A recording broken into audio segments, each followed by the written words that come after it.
on Wednesday, March 2nd, 2022. And this meeting of the District of Columbia State Board of Education is now called to order. The roll will now be called to determine the presence of a quorum. Mr. Hayworth, please call the roll. Dr. Gasoy. Present. Mr. Chang. Present. Ms. Wattenberg. Present. Dr. O'Leary. Here. Mr. Parker. Present. Ms. Thompson. Present. Dr. Reed. Present. Mr. Patterson. Present. Ms. Lopez. Ms. Lopez. Ms. Bernstad. Present. Madam President, you have quorum. Thank you, Mr. Hayworth. A quorum has been determined and the State Board will now proceed with the meeting. We'll start with our leadership report. I want to start with thanking the members of the State Board, especially committee chairs, for their work over the past month to dive into the important work we've identified as priorities. As a reminder, committees will be presenting an updated work plan, including any budget needed for discussion at our April work session.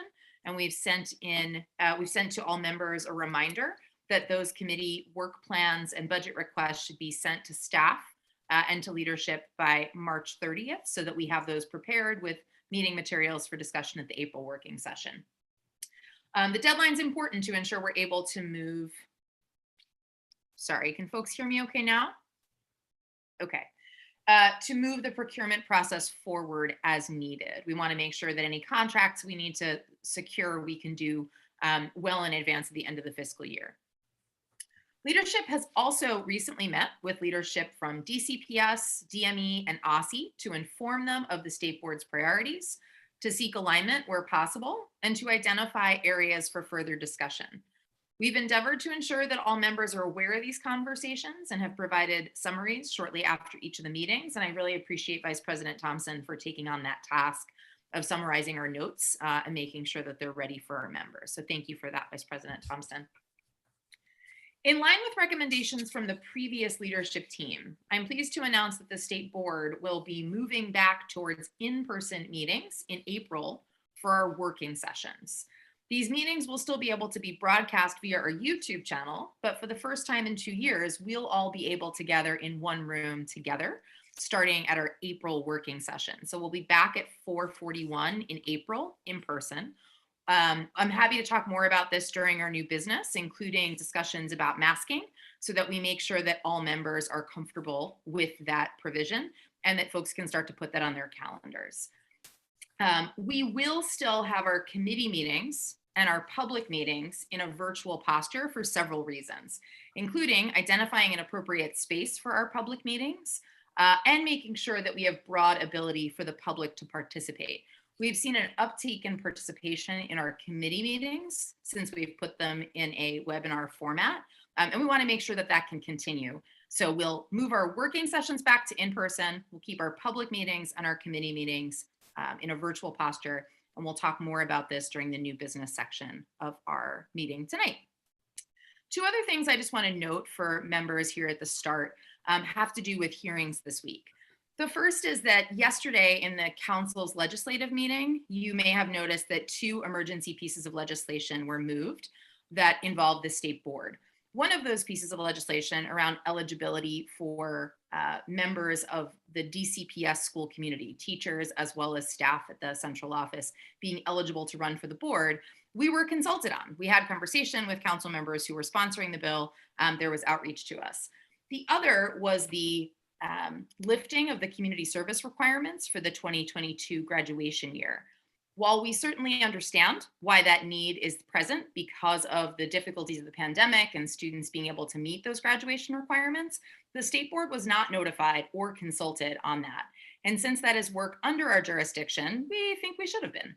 So tomorrow in my performance oversight testimony, we've added a couple of sentences since we shared the testimony with the members that acknowledge that in all matters of legislation that come before the council that intersect with the jurisdiction of the State Board, we request that we be notified of those pieces of legislation coming before council in advance of the council considering them. We think it's professional courtesy that if it's on our docket as part of our statutory authority, the council ought to let us know that it's coming, and that the executive, if they're making requests around it, also ought to let us know that it is coming. So just look out for that sentence or two in our testimony tomorrow.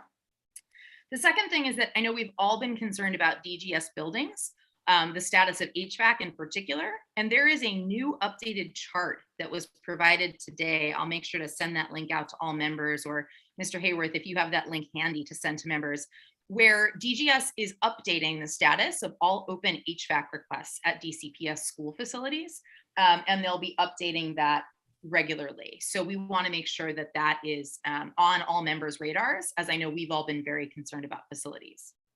One last thing I forgot to mention and should is that there is a hearing next week on an attendance bill that is before council. And similar to the emergency legislation moved yesterday, attendance also falls in our jurisdiction. So the state board has requested to be heard as a government witness at that hearing. And we will have official testimony. We'll be sharing that out with members before we send it to council. But on March 11th at that hearing, the state board will provide government testimony about our position on the attendance legislation. Certainly, if individual members are testifying, we'll look forward to hearing your testimony, and we'll ask that you share that with the board as well. I also finally want to say thank you to everyone who testified today before council at the performance oversight hearing. I was listening in throughout the day. Dr. O'Leary, I was sad to miss yours. Representative Wattenberg, I got to hear yours, and Representative Thompson's. And we know that Representative Reed will pop out when it is her turn to testify so that she can deliver that testimony to council. So thank you all for taking part in that. Mr. Parker, I know you were also signed up, but I missed your testimony as well. But I saw you on that list. So thank you so much for being part of that today. With that, I will turn to our executive director for his report. Thank you, Madam President, and I apologize for the sun. Now that the sun is setting after 6 p.m., it is right in my face. But it's also nice to see the sunshine, and that's a good thing after a pretty cold winter. I just have a couple quick things. I wanted to specifically remind folks as well that the budget hearings are also upcoming at the end of the month, and so we'll be preparing testimony for that as well. And we'll talk more about that later, I'm sure, in the meeting related to the budget priorities for the agency as well. The other thing that I wanted to mention specifically is later tonight, you'll be receiving an email from me with a survey, a quick survey that lists out all of the sort of communications or items that staff produce for state board members that are not a public facing type of thing. What we'd like is just your opinion. Are you using them? Are you not? How do we make them better? This is all in line with trying to make our internal processes as efficient as possible, but also making sure that members have all of the information that they need to do their jobs as members of the state board. And that's it. Thanks, Madam President. All right. Thanks, Mr. Hayworth. Do members have any questions for Mr. Hayworth about that report? Dr. O'Leary? Yes, about this community service hours. Are we gonna talk about that in new business today, or is that something? I mean, because I don't know how many. I'm all for 100 community service hours in 4 years, and I think it's very important. And so are we going to have a chance to talk about that? I know they passed the legislation, so it's in stone for the rest of this year, but I don't, it's an emergency legislation, which means it's only good for 90 days, I think. Yeah, that's right. So let's bring that up during new business. I think that's a good thing for us to talk about so that we can hear where members are.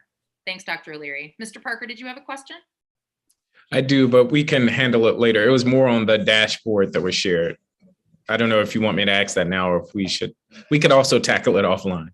Okay, that sounds great. Let's do that there so that we can get to Ms. Johnson from Aussie, because I know we're all excited to hear more and to be able to engage with Aussie on their presentation. So I now get to welcome Donna Johnson, Director of Accountability at Aussie, to provide an update for the board on the accountability amendment process.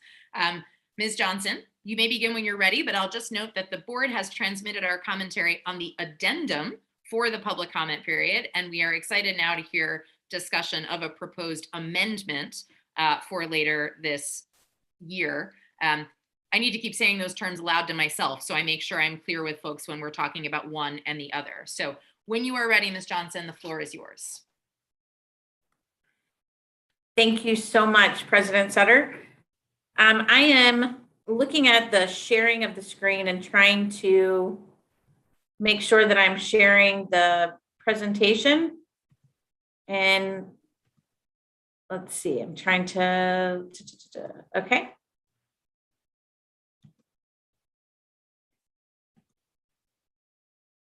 And I'm hopeful that you are seeing great. Thank you so much. Appreciate it. So I'm excited to have this conversation with all of you. I know that last month when I was here talking about the addendum, and just to clarify, I did see your public comment on the addendum come in. So I haven't replied back to that, acknowledged it, but yes, I did see it in my inbox. So last month I came and talked to you about the addendum, which was a 1-year change for 2022. And I told you that I was excited to come back and talk about what it means for longer term changes regarding an amendment to our state Essa plan. And so today is the day I get to have that conversation with you and engage in that. So I'm going to jump right in. I know we have a lot to go over, and I want to make sure that we have time to answer all of your questions and have some meaningful dialogue around the components. Really going to break this up into 3 sections. The first being a review of the timelines, just to be clear, making sure that we all understand what timelines we're looking at, and specifically what sections of these timelines we are going to be in, because this is going to be several different iterations of engagement. Only some of them involve the Essa state plan. So we'll talk about that when we get there. Also going to look at how we're looking at the work around the accountability framework revisions that would be implemented for the 2022-23 school year. And then some feedback and outline of components related to the state board STAR framework resolution that you passed and that Aussie is excited to give feedback on.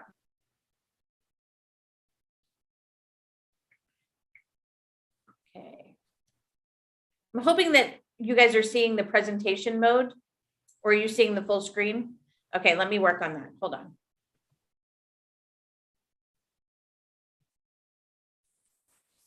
Donna, it would be helpful if I shared Got it. slides.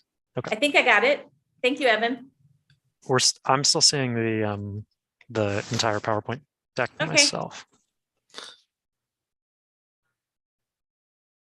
All righty, then I'm going to stop my share. Evan, if you'd like to do that, that would be great. I moved into one of our conference rooms, so I'm looking at one screen and rather than multiple screens, so I apologize. Let me find the right version. It's okay. I can take care of it if you'd like.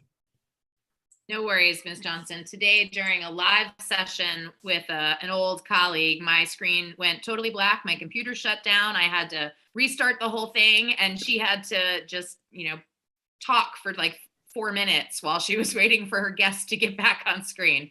Technology just seems to do what it wants when it wants. I have a feeling I know who that old colleague is, and 4 minutes was not a challenge for her. She is able to Said with all the love in the world. Yeah, she did joke around that having taught middle school students, being able to riff on any given topic for a little while to stall is a skill you learn in front of adolescents. Yes, absolutely. Evan, were you able to do that, or do you need the? Oh, sort of. Yep. Give me 1 sec. Okay. So it's interesting, I feel like if I was using Teams, I'd be able to do this with no problem. It's just moving from Zoom to Teams, and we use Teams all day long, and that's become old hand now. Well, now we've got the presentation mode, so we can see it in full.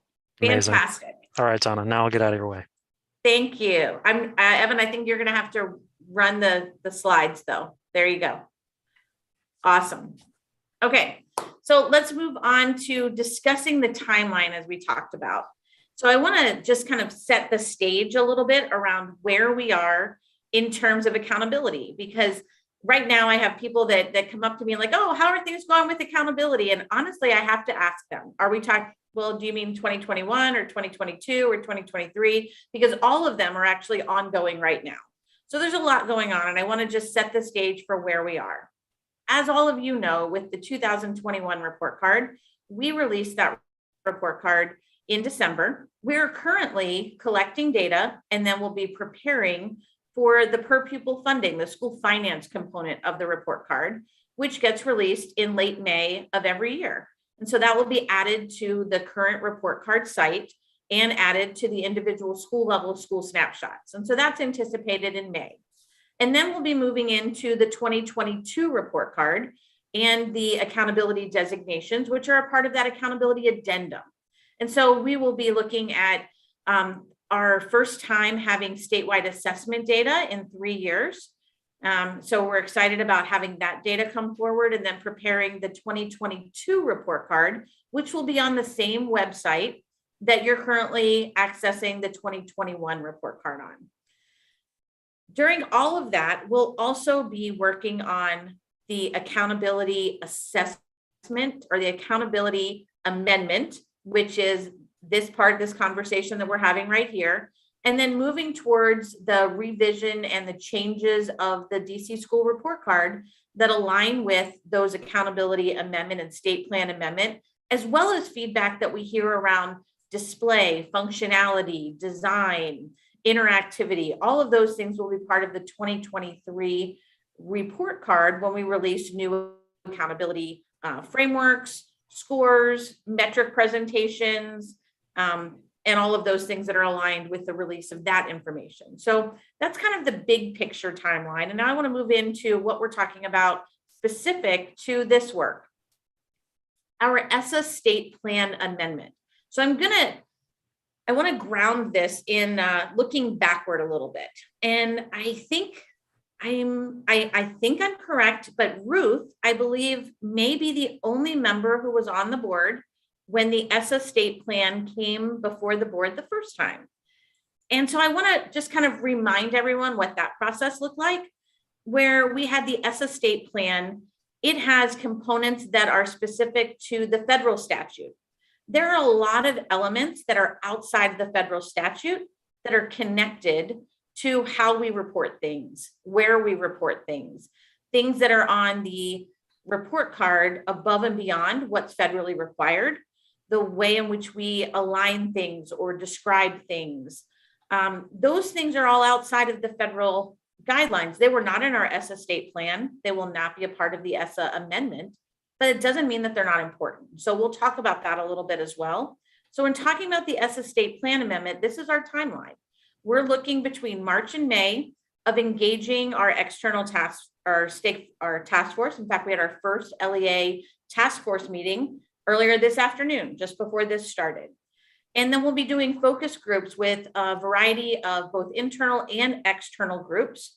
Then between June and July, we will present and come to you at your June working session to provide a draft or a proposal of an Essa amendment, provide opportunity for public comment, and then present again in July and take a look at what that final version looks like and ask for the state board's approval, and then it'll be submitted to US Ed.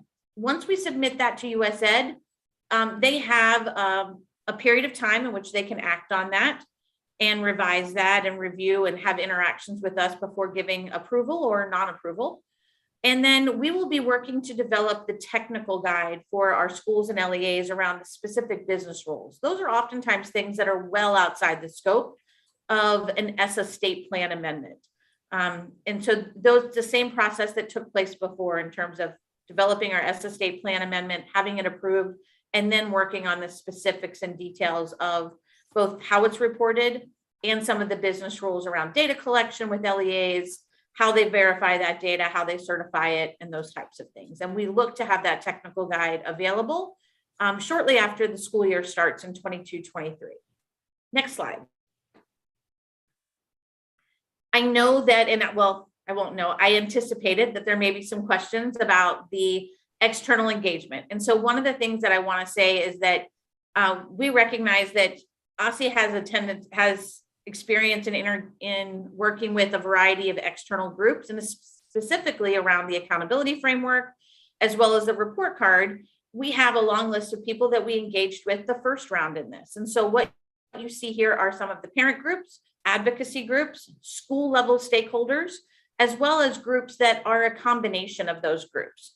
And so we've outlined, these are the groups that we have historically engaged with or received public comment on different changes and things, as well as some that have statutory requirements around engagement. And so these are the groups that we look to engage through focus groups in this short 3-month window, specifically around the Essa Amendment. However, if you have additional groups that you feel are important that we've missed, please reach out to us. We'd be more than happy to reach out to them, whether it's including them in a focus group or even getting invited by them to come and kind of push into one of their existing meetings. Those are both options that we're willing to put into the calendar and try to be flexible, as well as inclusive of as many people as possible. Also recognizing that this section of engagement is going to be specifically about the Essa Amendment. It will not get into the details of report card design, functionality, access, those types of things, because that's outside the scope of the federal government's jurisdiction in this area. Next component. So I want to set this first off. I want to set up a little bit around the way in which we've approached these changes to the accountability framework. The accountability framework within the Every Student Succeeds Act is known as the framework of annual meaningful differentiation.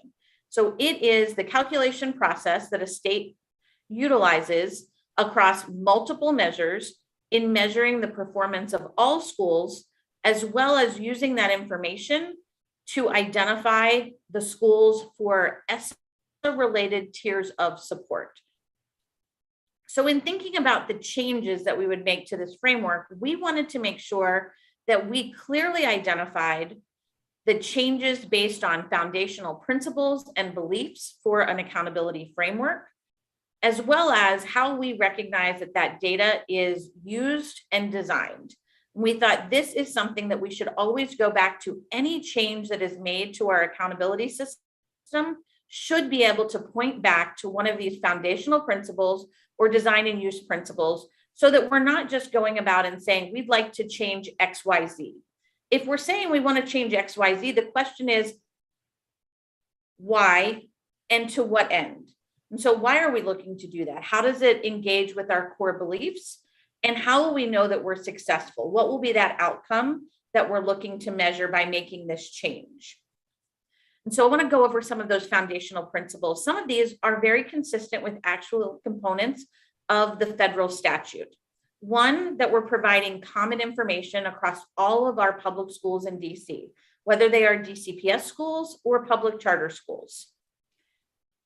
Two, including a summative score, which has meaningful distribution.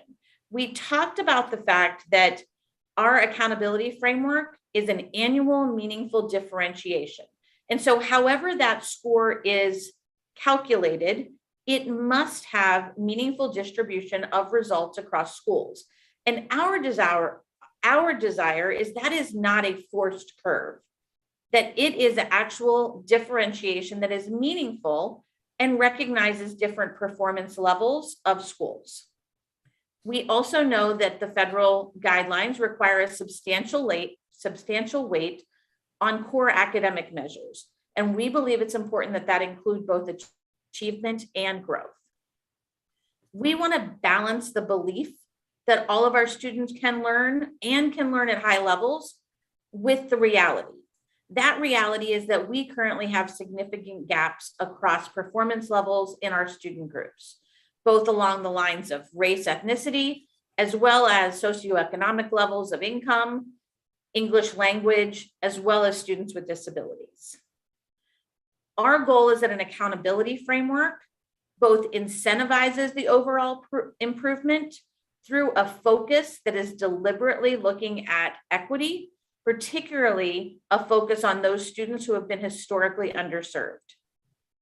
We also want to make sure that any accountability framework has a fair and accurate presentation of school performance, meaning that as we look forward, we want to make sure that this accountability framework will provide for an opportunity of historic comparison, as well as comparability of rates over time, so that these rates can be used, this data can be used to inform high stakes decision. Thinking about how this data is designed and how it's used is not completely separate from our foundational beliefs in what accountability should do. So we know that the data and the outputs of any accountability system are meaningful to stakeholders. And that meaningfulness needs to drive educational improvement, as well as inform educational decisions, both at the school level, at the individual component level, and as a systemic level. We also know that our educational leaders depend upon this data, both to support and indicate whether things have been successful in terms of measuring the impact of different initiatives or programs, as well as to look to see where programmatic shifts should be made over time. Last but not least, we recognize that parents need this data, and they need it to be meaningful information that help inform the decisions they have related to their child's education, whether it's in being involved and informed in discussions around the changes and impacts of changes at schools, as we heard many parents talk about today in the performance oversight hearing, as well as those that are making decisions around the choices for where they want their child's educational opportunities to both start as well as to begin. I'm seeing a chat, and I will have to come back to that, Ruth. I thank you for that. It popped up in my window, so I will come back to that. If you could put a pin in it, I'll come back to that. Thanks. So a couple of things on the priority focus areas. So in thinking about those guiding principles, design and use, we've identified three priority focus areas that we would like to address. The first is improving equity in the measuring of performance of schools. So a couple ideas of how that can be addressed. First, adjusting the weights that we assign to individual student groups in our accountability calculations. Second, looking at the individual floors and targets and the methodology of how we establish floors and targets so that we can utilize those components of our system to move towards that alignment and close academic, or not just academic, but close performance gaps across student groups over a period of time. And lastly, making sure that we are maximizing the number of students that contribute to a school's accountability score through metric score aggregation changes in methodology, as well as by looking at the metrics that are included to include more students in the school. So the next thing that we ask is, okay, so that's what we want to address in this focus area. We can see how it's addressed to our guiding principles, but how do we determine if we're successful? So we're looking at whether or not the accountability framework scores are less strongly associated with the demographic makeup of the school. Are we able to determine whether more students are included in the components and the metrics that make up that school's accountability score? And is the performance of student groups that we're demonstrating, that we're calculating, are we able to demonstrate progress that's being made in gap closure? The second focus area is going to be rewarding growth better. So when we think about that, that can be relative to a starting point. It can be comparing to schools who are serving similar populations. It can be looking at metrics that are more growth focused. So the first thing that we're looking at is how we think about the metric related to English language proficiency, making revisions to that access growth metric. And so we would determine if we're successful in making changes by making sure that our access growth metric is more representative of language acquisition, as well as the research that supports how students become more proficient in language acquisition. In thinking about making revisions to our existing growth metrics, we want to make sure that we are looking at how do we include student level growth within our framework. And one of those areas is looking at a high school growth or high school effect metric.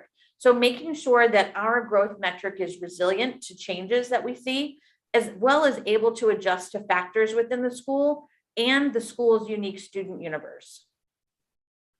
And then lastly, calculating for display on a report card, a comparison. So we talked about how do we better reward growth? One of the areas to do is to think about how we represent and how we present this data.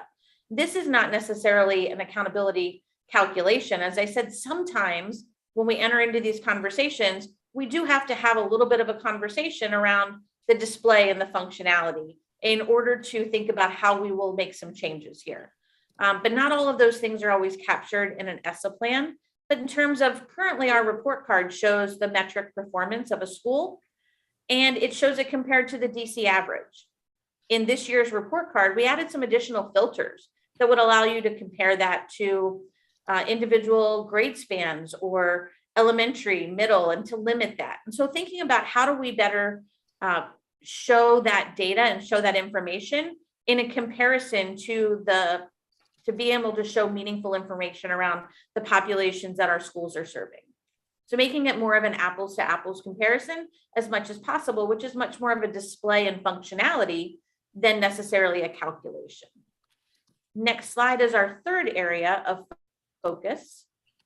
And that is really thinking about how are we strengthening the measurements of what we have determined as a city are our priority areas. And these are areas that are outlined in our Aussie strategic plan.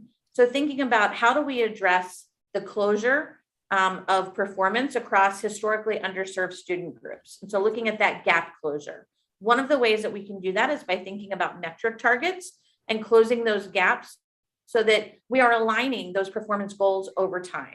And so we have to measure and be able to see that, in fact, the work that we're doing and the focus that we're putting on moving that needle to close those gaps is resulting in more focused attention and measurement in that area, more focused supports, as well as the outcome being able to measure and show gap closure. Secondly, thinking about the development of college and career readiness metrics. So one of the things that we know is that our city has made a significant investment in college and career readiness metrics. So how can we think about how we do that, making sure that we're able to provide opportunities for schools to be measured, as well as demonstrate and show the access and opportunity of the readiness of students in both college and career. So thinking about how we address that readiness for students, that we're looking at both high quality opportunities for college readiness as well as career readiness.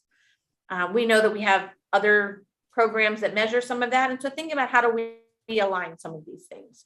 And then last, but certainly not least, is thinking about how we address the measurement of students with disabilities. It's been a key focus area for Aussie, as well as a major dashboard and task force group that worked on that. So we want to look at how we review and develop some enhanced methods for how we report the performance of students with disabilities with more details and information that can lead to more informed programmatic improvements, as well as supports at the individual school sector, in a variety of different areas that could be looked at in terms of how that report is disaggregated.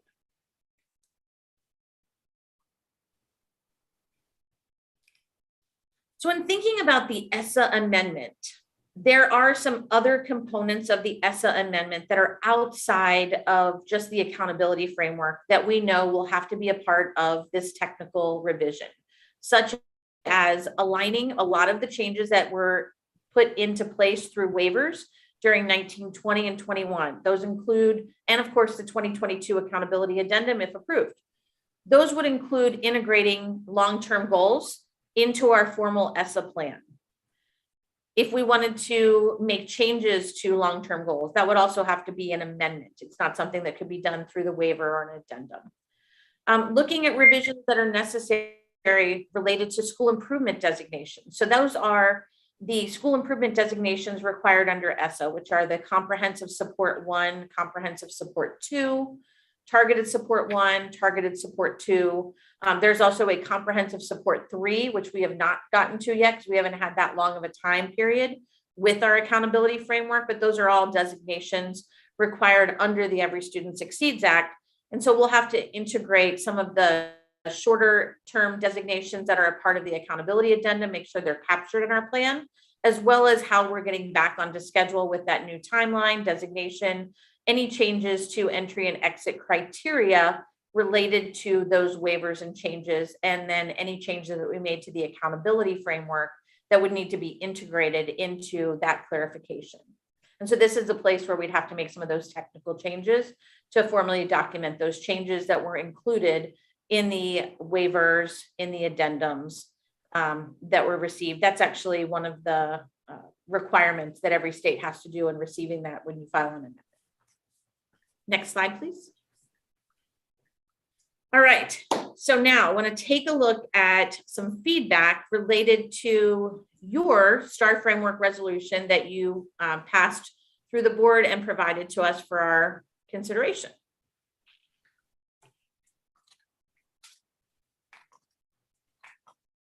Make sure I'm keeping up since I'm not handling this. All right. So the first thing that I want to do is I want to thank you. Thank you for the very thoughtful and detailed work that you put into developing this resolution. I know, having spoken with you multiple times through the process, as well as being able to listen into a number of your committee meetings and presenting to you during this process and hearing your deliberations and conversations about this, this is something that you guys took quite a bit of time and effort in putting together. And for that, I sincerely thank you. I want to outline some of the recommendations that were included and kind of bucket them into 3 different areas based on my reading of the resolution. There were recommendations specific to changes and recommendations for revisions to the STAR framework and accountability framework calculations. There were also a number of recommendations around things that would be on the report card for components to display the design and the functionality of the report card website. And then there was a section related to school improvement supports, which were above and beyond the ESSA required school improvement designations. And I believe, Ruth, that's what you were asking about in your question, the ESSA school improvement designations, as I just talked about on the prior slide. And you had a lot of recommendations around areas of school improvement and support for schools above and beyond the federal guidelines. And so while there's a lot of work to be done in especially those 2 latter bullets, this phase of engagement and conversation is going to focus on those components of the Essa Amendment involving the accountability framework. It does not mean that there are not changes that need to take place or that there's not going to be engagement on those other topics. But just like when the Essa plan was first approved, it was voted on by the state board and approved in March of 2017. And then you approved all of the report card components in February of 2018. So it was an iterative process in which you have to approve one, push forward, and then work on how you look at putting elements outside of the federal guidelines and making sure that what we're presenting to U.S. Department of Ed is really reflective of their scope of authority and their scope of approval, and not putting state level policy that is outside of the federal guidelines in our statewide ESSA plan. Doesn't mean that it doesn't happen. It just happens in a different space. Next slide. All right. So I want to talk about some of Aussie's commitments for changes to the STAR framework. And this is really reflective of the components that you have included in your resolution. So first, Aussie is committed to reducing the association of a STAR score or any accountability framework score with school socioeconomic levels. So how do we achieve that? I want to make sure that everything that we commit to, we connect back to our guiding principles, as well as an outcome based of how we know that we have succeeded in this attempt. So the way in which we will know that we've succeeded in this is that adjustments to things such as student group weights would result in an overall score calculation that showed a reduction in the association between that final score and school socioeconomic levels. We know that we can achieve that by looking at changes to student group weights, as well as metric targets in terms of thinking about how do we align those metric targets to align and address the high expectations we have for DC overall, as well as help us close that gap of performance. Gets to the next one. We're committed to our district goals around gap closure. By addressing the floors and targets of individual metrics, we are able to better align and direct supports and focus on closing those gap targets over time, both defining shifts and timelines, as well as removing a basis that's purely relative. And so right now, we currently have purely relative floors and targets that essentially don't drive the closure of performance. They can conceivably perpetuate those gaps over time. And so looking to utilize this mechanism of driving a focus on gap closure.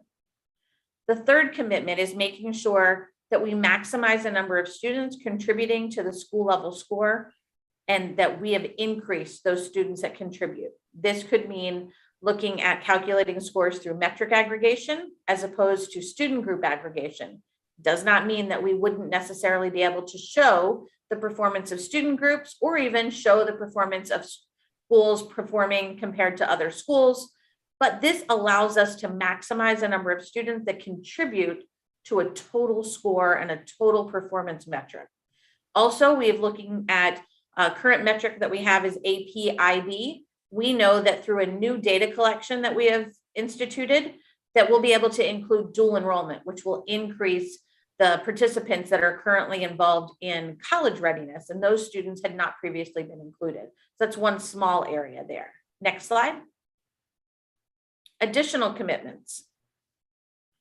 We commit to using attendance metrics which show meaningful differentiation. This is important because it is an element of the federal law that all measures in a high stakes accountability system should show meaningful differentiation across schools.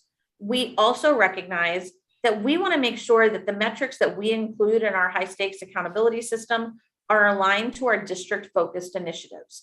We know that we have a significant focus on measuring and reducing chronic absenteeism across schools. So we want to make sure that we're highlighting that and we're putting a deliberate focus on that. We also said that we want to think about how we're incorporating growth more. And so previously, we either measured chronic absenteeism or we measured attendance growth. Attendance growth is an area that I know several members on this board have highlighted as a measure that really didn't show a strong association with socioeconomic levels. It was a metric that was thought of quite favorably. And so we're thinking about how do we incorporate growth more, and maybe that's including attendance growth for all of our schools.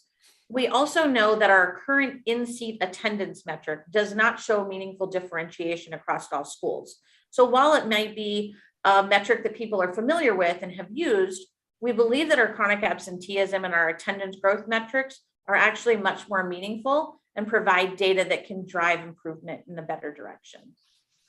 We are committed to adjusting how we measure the progress that our English learners are making towards becoming proficient in English.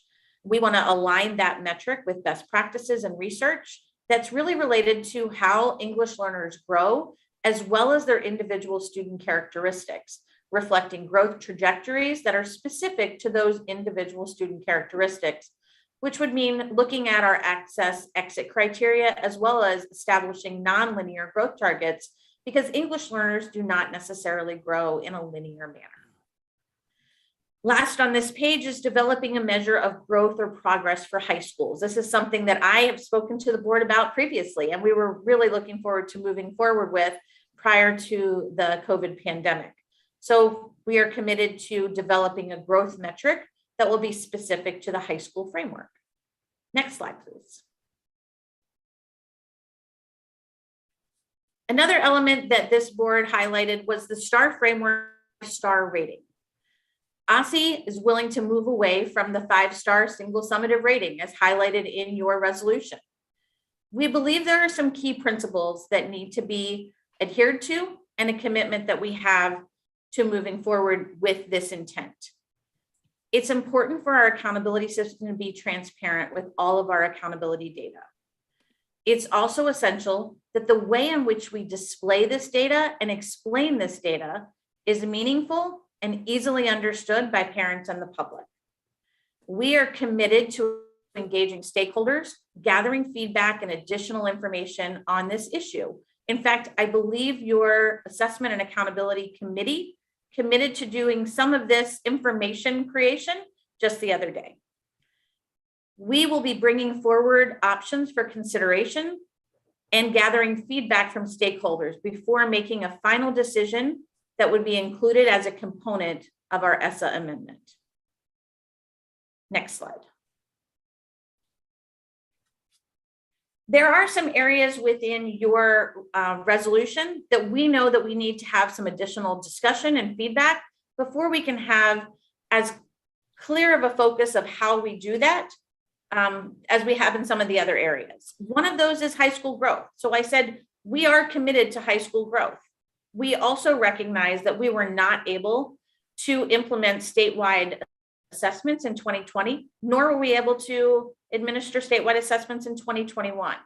That puts us in a bit of a data gap in terms of being able to calculate high school growth, which was going to be including 2 different high school assessments.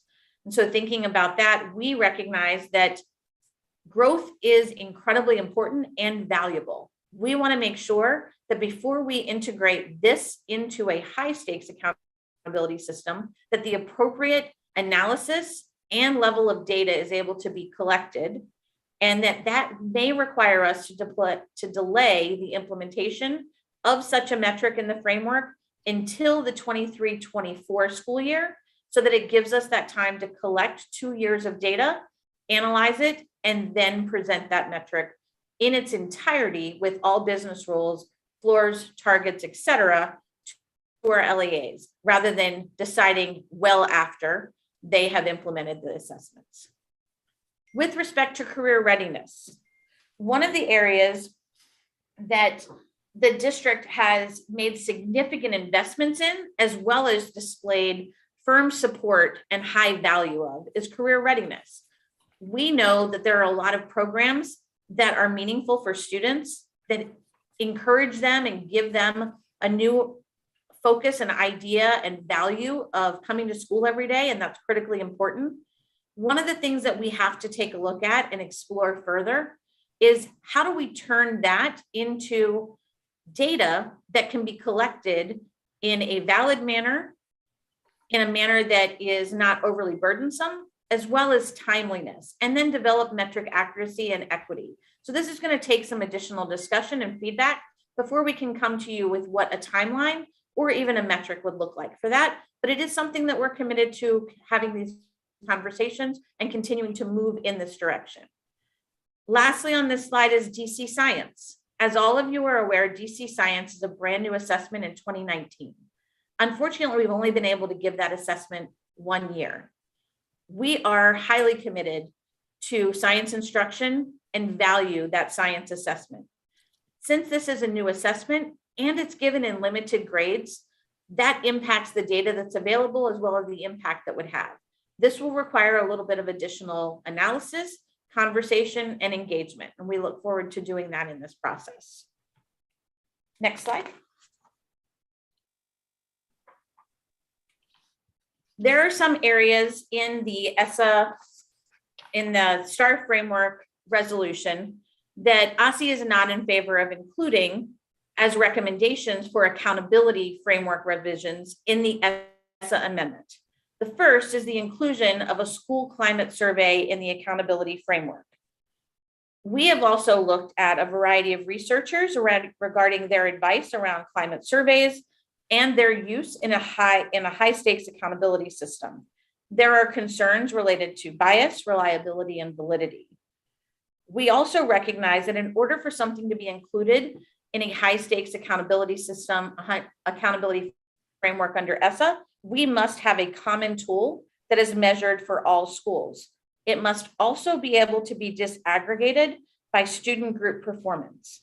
And while DC does not currently have a common tool for measuring school climate that can meet ESSA requirements for inclusion in a formal accountability system, it is an area that we will continue to explore and look for timelines or developments of implementation that may be able to better measure school climate or student and staff wellness that could be integrated into a DC school report card, but would not be a component of the accountability framework in the upcoming Essa Amendment. Secondly, there were suggestions around accountability calculations that involved what the resolution referred to as primary and secondary indicators. With our Essa Amendment, we are committed to revising our accountability system within the constraints of the Essa requirements, as well as to meet the intent of the statute. So in terms of addressing specific areas of focus regarding equity within the calculations, the inclusion of measures which cannot be disaggregated by student group performance and formulas that do not allow for a majority of the points within the framework calculations to be generated from achievement, academic growth, or an other academic indicator, English language proficiency, and graduation rates for high school would be in conflict with ESSA requirements. Thirdly, the recommendations regarding change to current academic growth methodology. In the appendix of this deck, you'll see a slide with several links. Aussie currently has 2 academic growth measures that are included in both the elementary and middle school framework calculations. They actually have the highest weighted metric score of any other metric in the framework. One is a relative measure, the other is a criterion-based measure. Both of them are based on student level growth from one year to the next. Additional details in terms of how that calculation works, I think would be beneficial to review. And there's a link for a wonderful video that actually outlines how the student level growth measures are calculated. I think there's oftentimes some confusion around how those measures are calculated. And hopefully by looking a little further, you'll agree with what statistical experts have said are 2 very strong academic growth measures. Next slide. So I'd like to do a quick recap of the timeline and the engagement that I'm looking forward to having with all of you. So first, today's state board working session. Between March and May, we'll be having task force meetings with our LEA, focus groups to gather information, both on report cards, some of the report card elements, as well as the STAR framework feedback. And those would be components that would be incorporated in an ESSA plan amendment. And then continued updates will be made between Aussie and the state board through your regular leadership meetings. Between May and June, we'll be working to finalize the draft of our Essa Amendment. I look forward to presenting those proposed changes and posting that for public comment. I will be coming to the state board working session in June. And then in July, we look forward to presenting a final proposal for consideration after public comment has gone, and then looking for the state board to vote on that proposal in July at your regular meeting. Upon your approval, we would then be able to submit that to the U.S. Department of Education. We would then work to develop a technical guide for our schools and LEAs around what these changes look like for the 22-23 school year. I have presented a lot of information. There is additional information for you in the appendix to clarify that, but I look forward to engaging in conversations with you on this and answering any questions that you might have. Thank you so much, Ms. Johnson. That was an incredibly thorough presentation. If we can borrow a little more than another half an hour of your time, I'd like to do a round of questions. We'll do one. We'll do 4-minute rounds, and we'll ask members to raise their hand if they have questions. So that we can start to get these questions on the table with the understanding that this is an ongoing discussion, so that as members have more questions, we can make sure to get those to Aussie and get those answered. All right, let's see if I can keep track of where these are. So Mr. Parker, your hand was up first. Have at it. Thank you, Ms. Johnson, for coming and sharing and being on point as always. I have several questions I'm going to go through. So first, I was struck by the engagement groups, and my first thought transparently was these groups don't reflect Ward 5 parents or school folk. And so I appreciate the note you made that you're open to recommendations. And I just wanted to clarify, is that like open to recommendations, or are recommendations going to be a part of the process? And so I'm thinking of, for instance, the Ward 5 Education Equity Committee. There are several school-based leaders and teachers, but namely parents that are on the ground that I don't think are quite represented by any of the groups that you had on your slide, that I would love to be a part of the process. Representative Parker, you know me well enough to know that I am not going to say something that I don't mean. Fair enough. So Okay. being welcome to that, please send me that information. I look forward to engaging with them. Awesome. Point of clarification. I noted that in your foundational principles, you noted the feeling or the importance of there being a summative rating. However, acknowledged later that you were taking the state board's recommendation to move away from the star. If you could just briefly just speak to the distinction that you all are making there. Yeah, so we spoke to the summative nature of a calculation, did not refer to a rating. I think those are two very distinct components. So there needs to be a summative nature in order to identify schools for designation, and also to provide that information transparently rather than only provide it when asked. We believe in being transparent and sharing that information. There is a calculation that has to be made. That does not mean that there is a rating that needs to be made, but there is a calculation, and we need to make sure that that calculation makes sense to people and is able to be understood as to what that means. I'm persuaded by that. Two other quick points on teacher retention. That has been a big focus of our board. Is there any opportunity to embed that in the framework, or at a minimum on the report card? I think of, and maybe if you mentioned it, I'm sorry, I missed it, but was thinking there could be an opportunity there. And I'm thinking Illinois' report card where they highlight it as significant. That is certainly something that is a report card type measure. There are restrictions related to the disaggregation of student performance, and being able to take a metric like that and present it in terms of what that means for individual student groups would be very, very challenging, as well as I believe you would probably have some reliability concerns in terms of fluctuation and the real impact that a school would be able to have on such a metric. But it is absolutely a report card measure. And I believe that this is a commitment that we have made to the board previously around expanding the teacher and school leader data that's available on the report card. So just make sure I'm clear. So while not part of the framework calculation, there is a good chance that it will be part of the report card showing at the end of this process. And that gets to the conversation in terms of talking about the different segments of engagement. And so those elements would not be a part of our ESSA plan. So I would not expect any of you to look for that in an ESSA amendment, but it doesn't mean that it's off the table in conversations around report card components, which, as you know, are also things that come before you and would come after the ESSA amendment. Understood. And then last thing,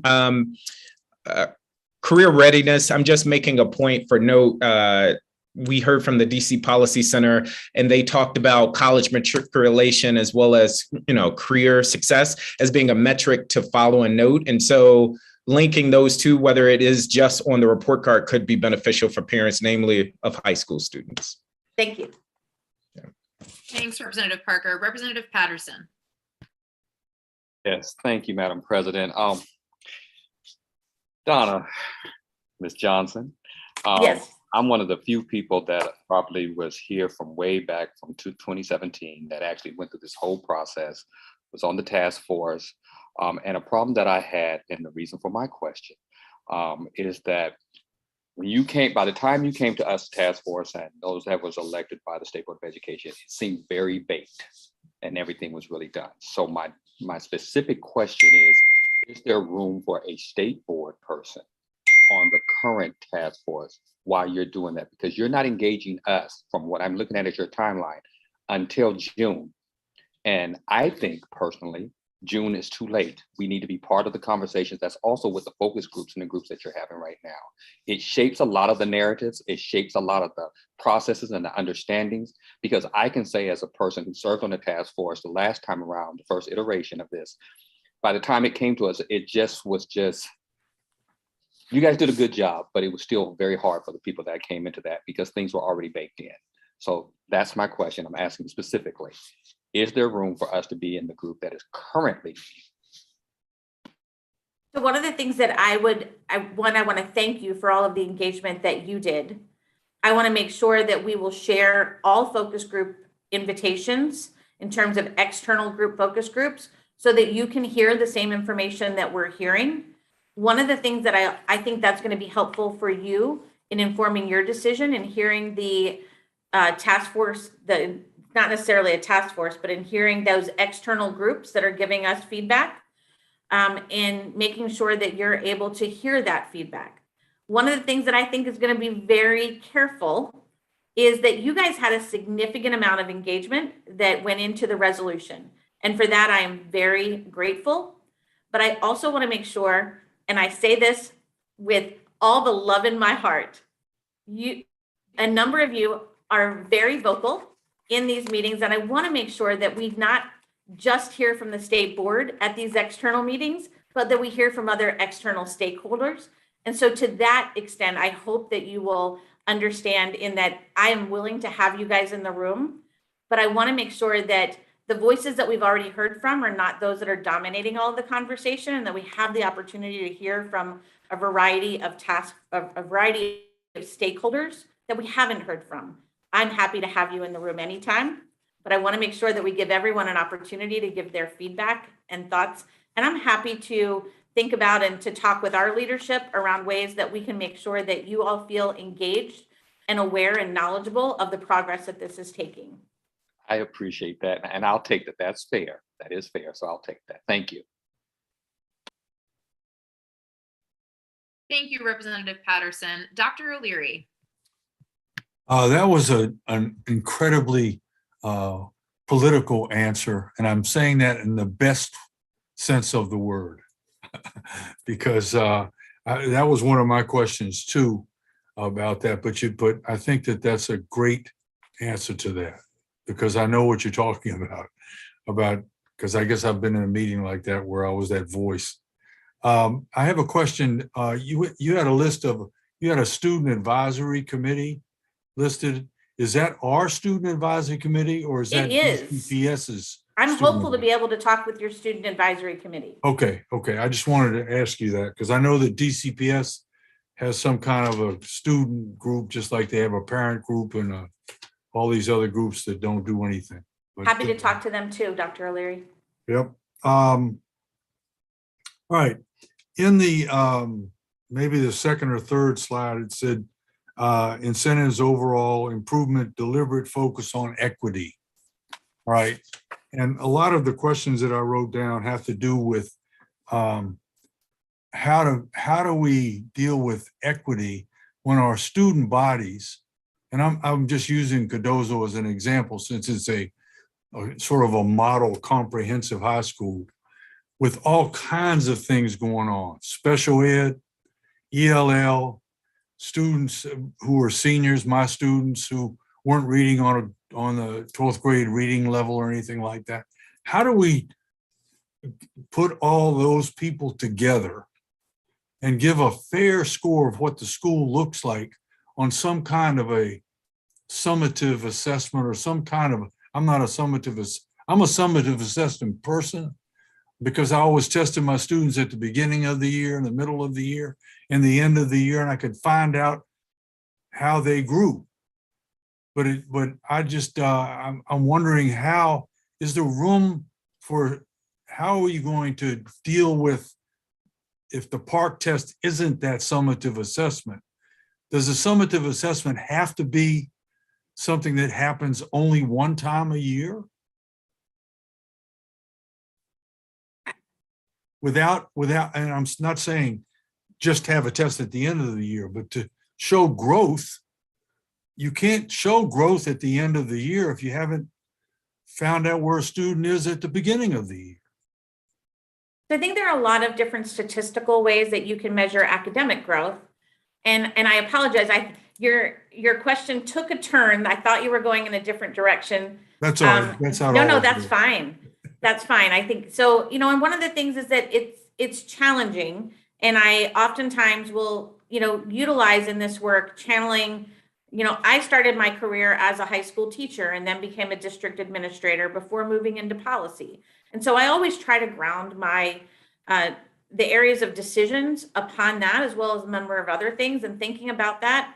And oftentimes the work that we have on a school accountability framework is not the most meaningful data elements to a teacher, but they're also not designed to be the most meaningful data elements to a teacher. And sometimes by trying to find the applicability of all of these elements at the classroom level is unfair to the design function of that tool.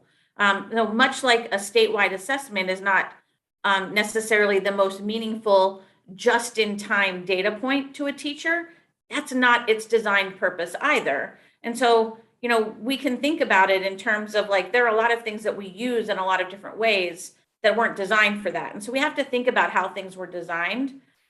But in terms of equity, where I thought you were asking, was how do we measure, how do we improve equity? And one of the things that we know we can improve upon is looking at the association that these calculations have with some of those socioeconomic levels. We can look at making sure that we are including as many students as possible. There are constraints within the federal law of an accountability framework. That doesn't give us the same limitations around what we present in a report card. And so in this conversation, we're really narrowing this conversation around the accountability framework, which does have those federal guidelines, guardrails, and constraints. And then looking at other things that we can report and show information about schools, we have a much wider avenue to address some of those issues on a report card than we do within an Essa accountability framework. So I hope that helps a little bit. And I know I'm over time, but I have a question.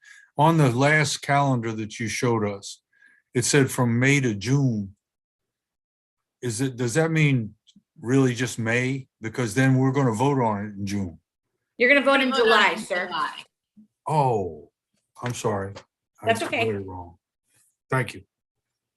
Thanks, Dr. O'Leary. I'm going to come to Dr. Reed next. Ms. Johnson, thank you so much. I really like the beginning of the slides that kind of have what the focus areas and commitments and how you get there laid out. Slide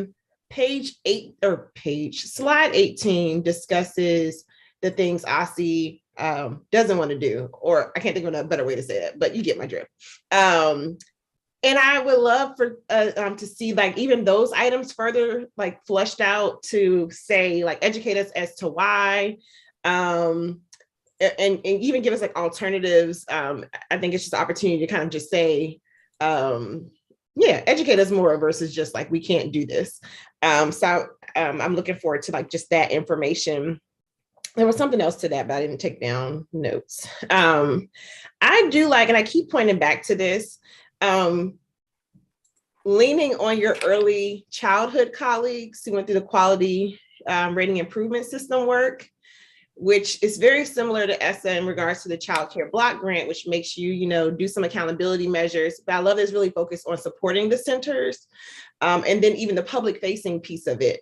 And happy to get more into that at another time. I hear you loud and clear about the focus group work.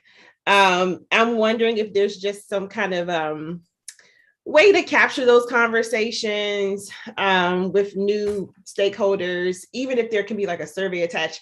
One way that really got me to kind of lean into our recommendations was that because we did a survey and I was able to pluck out Ward 8 residents and see how the numbers move, kind of made me feel a little more comfortable getting behind certain ideas. So I would like to, I know sometimes conversations, because of the nature, certain points are captured, other points aren't captured. It would be neat to figure out if there's like a quantitative measure to capture thoughts, ideas related to that work. I think that's it for now because I didn't write down that one point that I wanted to talk about the alternatives. But yeah, thank you for the slides. They were really thoughtful. They had a lot of information, but I am looking to there is a recommendation that cannot be taken up. Why? What are alternatives? What might things look like? And then to continue to be in discussion with Aussie. So thank you. Thank you. And then regarding if you had those other groups, if you would, I think there is a SharePoint that is being developed that you can add that information so that we can make sure that we're reaching out to groups that you're aware of that might not have been on our prior list. And then I believe that you guys will share that with us. At least I hope you will. And then we'll be able to follow up directly and provide that information. Thank you. Thanks, Dr. Reed. Let's come next to Representative Bernstad. Hi, Ms. Johnson.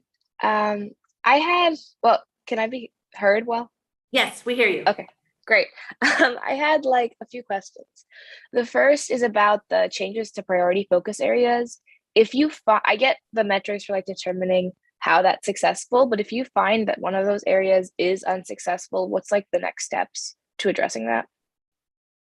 So it would really depend on when we determined that it was unsuccessful. So if we had made a change to our state plan and determined that that was not achieving the goals that we intended it to, it would require another Essa amendment. So we'd have to go back and change that plan again. We'd want to make sure that we collected data and that we were analyzing it we wouldn't want to make that decision in a single year. I think that's sometimes a little problematic. We want to make sure there are certainly circumstances where an emergency or something could happen that would necessitate that, but we'd want to collect that data, analyze it, and then use that to inform an additional amendment. But it would be something that would require an additional amendment and then would come back before the state board and then back to the U.S. Department of Ed for approval. Okay, and then I have to ask a clarifying question before my question to make sure I'm understanding it correctly.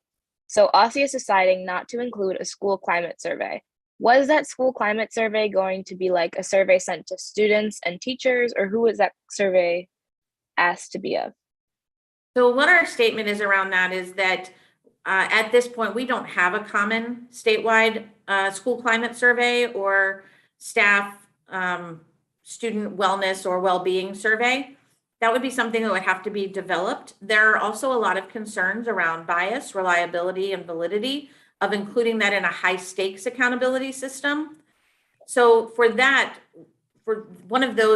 many of those reasons, we are not in favor of including that in a high stakes accountability system, but we're not closing the door to continuing those conversations and integrating that into a report card or a public mechanism in which the data can be presented in that manner. We're simply saying that we're not in favor of putting it in our high stakes accountability system.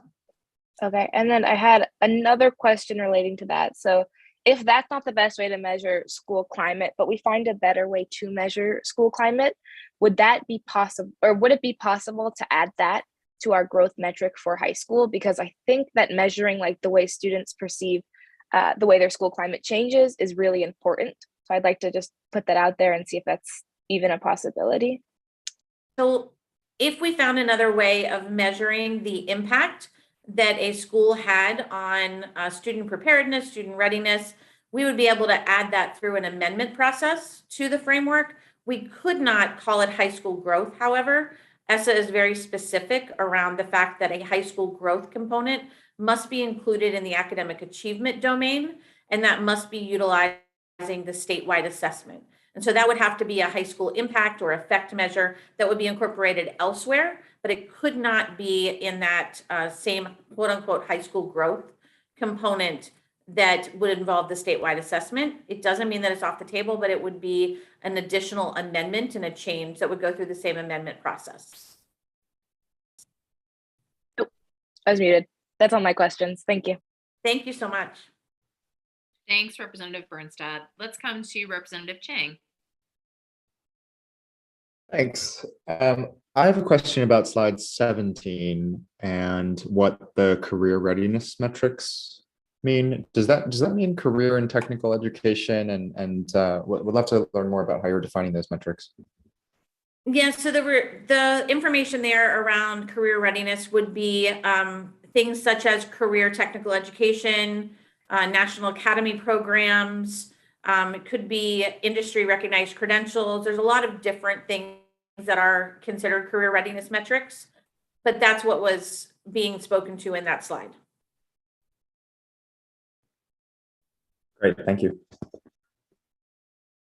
And actually, sorry, Ms. Johnson, how does that compare to how you referred to college and career readiness on slide 10? Is there a distinction? We currently have two metrics in the accountability framework. One is called APIB participation. The other is APIB performance. They are two separate metrics, measured separately, different universe, different outcomes. And so one of the things, those are currently located in what we call the college and career readiness section of reporting. It's really just a naming construct. It's not a component of the statute per se. And in full disclosure, it doesn't necessarily measure what many people think of as career readiness. Some could say that having an exposure and an opportunity to take higher level and more rigorous academic courses while in high school prepare you for a future career, but oftentimes that's not what people think about when they think about career readiness. And so right now, I think a lot of people would look at those measures and say, mostly they're measuring college readiness and not necessarily direct career readiness right out of high school. Is there somewhere I could see a list of what for now going back to, that's really helpful, Ms. Johnson, for slide 17, going back to the career readiness metrics, what are the industry standards for how we measure that, and which ones does DC use? I just want to make sure that I'd love to learn more about how we foster and promote this piece of the technical education and career education. Happy to follow up with representatives from our career technical education area within Aussie. There's also a number of things that you can look at in terms of goals within our state Perkins plan that outline things specific to career readiness measures. But we can follow up with that. Currently, those are not in our report card or in our accountability framework. Okay, thank you. I yield my time.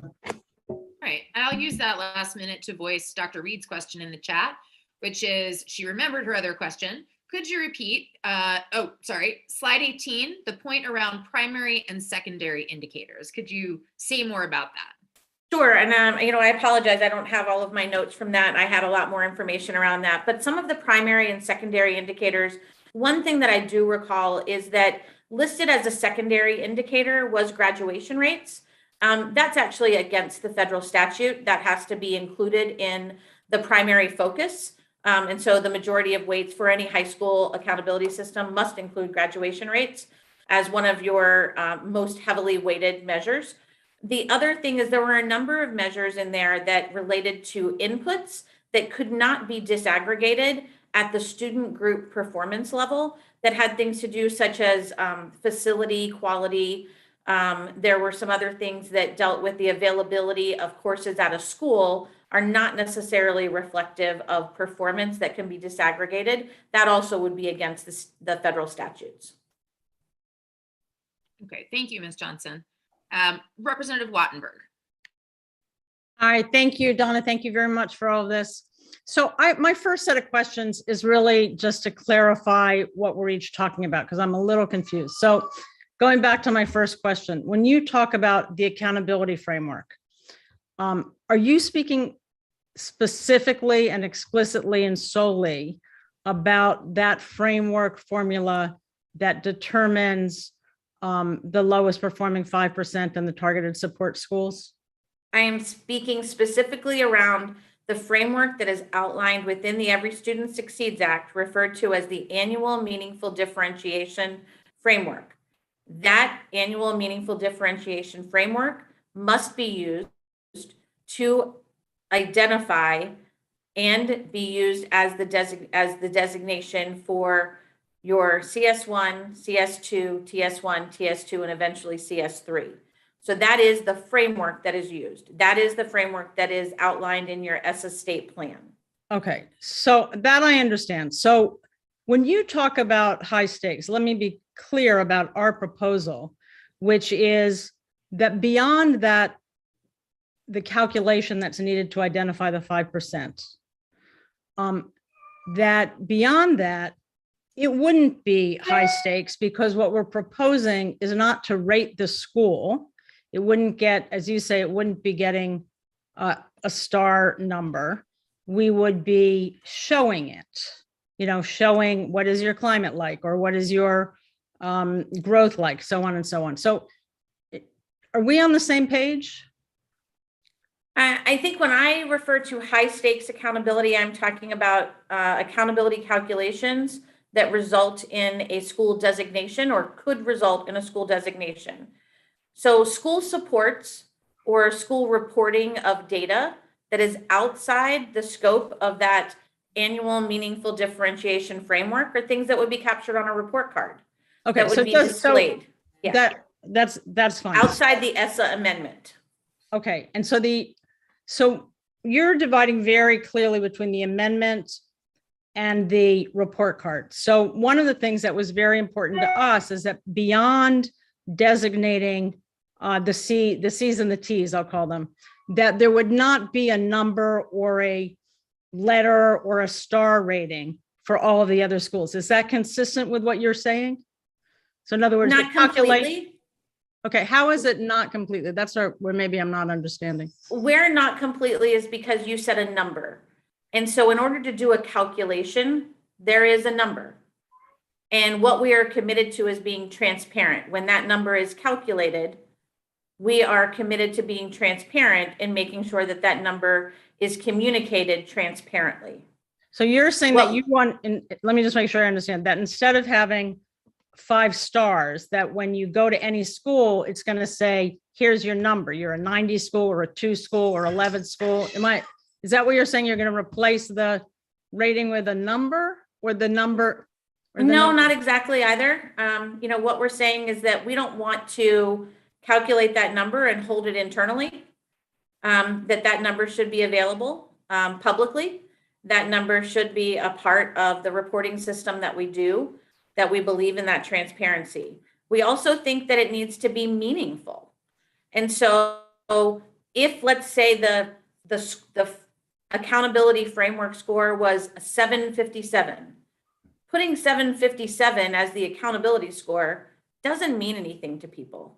And so what we are committed to doing is coming back and thinking about how are we sharing what this means, and then bringing forward some recommendations around what that could look like. Some of those things may be outside the scope of the requirements of the Essa plan. And so those may be things that take additional time to come up with final recommendations or display functionality of what that looks like. Where is it located on a website? How is it located? How do you access it? What type of descriptors or information or narrative takes place to explain how a school is performing on the accountability framework? That may be outside the scope of an Essa state plan amendment, but it is still important and meaningful and something that is at a core component of your resolution. So I'm not ignoring it. I'm simply telling you where we are committed and where we are looking to bring options and considerations before a final proposal is brought to you. Thanks, Ms. Johnson. Representative Gassoy. Thank you. And thank you, as always, Donna. So just building on what Representative Wattenberg asked, we, in our recommendations, are proposing that we rate indicators instead of schools. So that is not mentioned in the presentation. I'm just wondering where that would fall. Is that within the Essa rating, or is that in the report card, or is that not on the table? That's a report card element. That's not a component of an Essa plan. And so we currently display every metric score What I read in your recommendation is that you were looking for additional information to be provided. One of the things you saw in one of our commitments and key priorities was providing information that could help inform how a school was doing compared to a variety of different points. I think, and I apologize if it was not you, but I think it was, who actually may have talked about the fact that the DC average is listed next to each metric score in one of the prior meetings. And so thinking about what that looks like, that's not necessarily always the most applicable comparison for a lot of people. I know that Representative Wattenberg has asked for a customized interactive compare dashboard. And so that's something that, you know, on our first iteration of the report card, we had a compare feature. And that is a functionality of the report card. So that's also not something that is in the Essa Amendment, but we have to look at what is in the Essa Amendment before we can think about how we display it. And so those are all things that we are not ignoring. They are part of the report card display functionality design components that I think I mentioned on one of my slides that we will certainly, and that's one of the other phases of like phase 2 of that interaction with stakeholders, but it's not a part of the Essa Amendment. Got you. So one of our main concerns, I think, you know, with the stars is that we have heard from stakeholders that, you know, being considered a quote, you know, 1-star school or 2-star school is very demoralizing, problematic, and also not necessarily accurate. And so what I know you were saying, we want to maintain, you put a summative nature, right? So what are some other ways that Aussie is thinking about this? Is that something that you can speak to now, or is it? Yeah, I don't have a list of those. It's, you know, thinking about what the meaning is. So the example I gave is if the total score point was 757, that doesn't mean anything. Right. And so are there descriptors that describe the performance or the progress that a school is making? Is there a narrative that goes there? You know, there are a lot of different things that could be explored, but I don't want to limit, and I don't want to even give the impression that we have narrowed that, because we absolutely have not. We want to gather feedback from people and hear what that should look like, what is meaningful, how we might be able to present it, gather some other information from other states that are presenting this in different ways, and think about, you know, what are some of the ways that we can do that, and then ground them in our guiding principles and make sure that 1, we're being transparent, 2, we're providing meaningful information. That was also one of the recommendations in your resolution, is that all of the metrics have a description around selling what's being measured and being meaningful to what does this mean. And so we want to be reflective of that as well. So this is something that I'm looking forward to coming back to, but I don't have a narrow list of options. That's something that we look forward to bringing forward after we get stakeholder engagement. Okay, thank you. Vice President Thompson. Good evening. Thank you. That was awesomely comprehensive. I will say I actually do appreciate that you don't have a list of narrow recommendations for that reason. If you did, then I would be suspicious of the list of engagement you said you were going to do. And so I'm looking forward to being able to kind of listen in, not comment, just be a fly on the wall to continue to inform our vote in July. So thank you for that. I also am happy to see the metrics around career readiness. I think that's important, and the emphasis on growth. I think is really important. That is something I've heard for years. I too remember when this was considered the first time. And so I'm actually really looking forward to see something that represents growth better, because it both represents what our kids are learning and all the inputs our teachers are giving every day. So I'm appreciative for that, and I look forward to learning more through the engagement. Thank you. Thanks, Vice President Thompson. Ms. Johnson, I'm going to take my 4 minutes and ask the staff to put 4 minutes back on the clock for me. Thank you for this. I want to repeat 3 things that I think I heard you say pretty clearly in response to questions. One is a clear distinction between the ESSA requirements and what goes in the amendment, being totally focused on the ESSA requirements and what we have to report to the federal government, and how that differs from other things we might do with changes to the report card, presentation of data that goes beyond the ESSA requirements. So that I heard loud and clear, that this process that's happening between now and July is really about the ESSA requirements and any amendments we want to make to our ESSA plan, and does not encompass all the kinds of things we might want to change about the DC school report card that go beyond the ESSA plan. That is correct. Okay.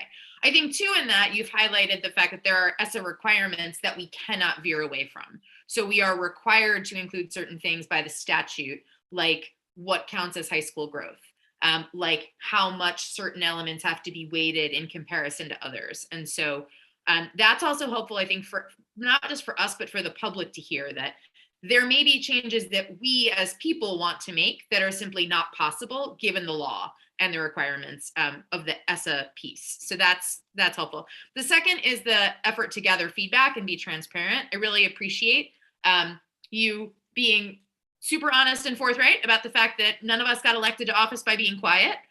But if we get invited to focus groups, we might want to let others speak. And I really appreciate Aussie's willingness to have us in the room for those meetings. I know that's something that our members value, and I appreciate that. So I heard that loud and clear, and we look forward to that. The last thing I heard clearly is that some of the questions we have, you can't answer because we don't have a list yet, because the engagement will generate that list.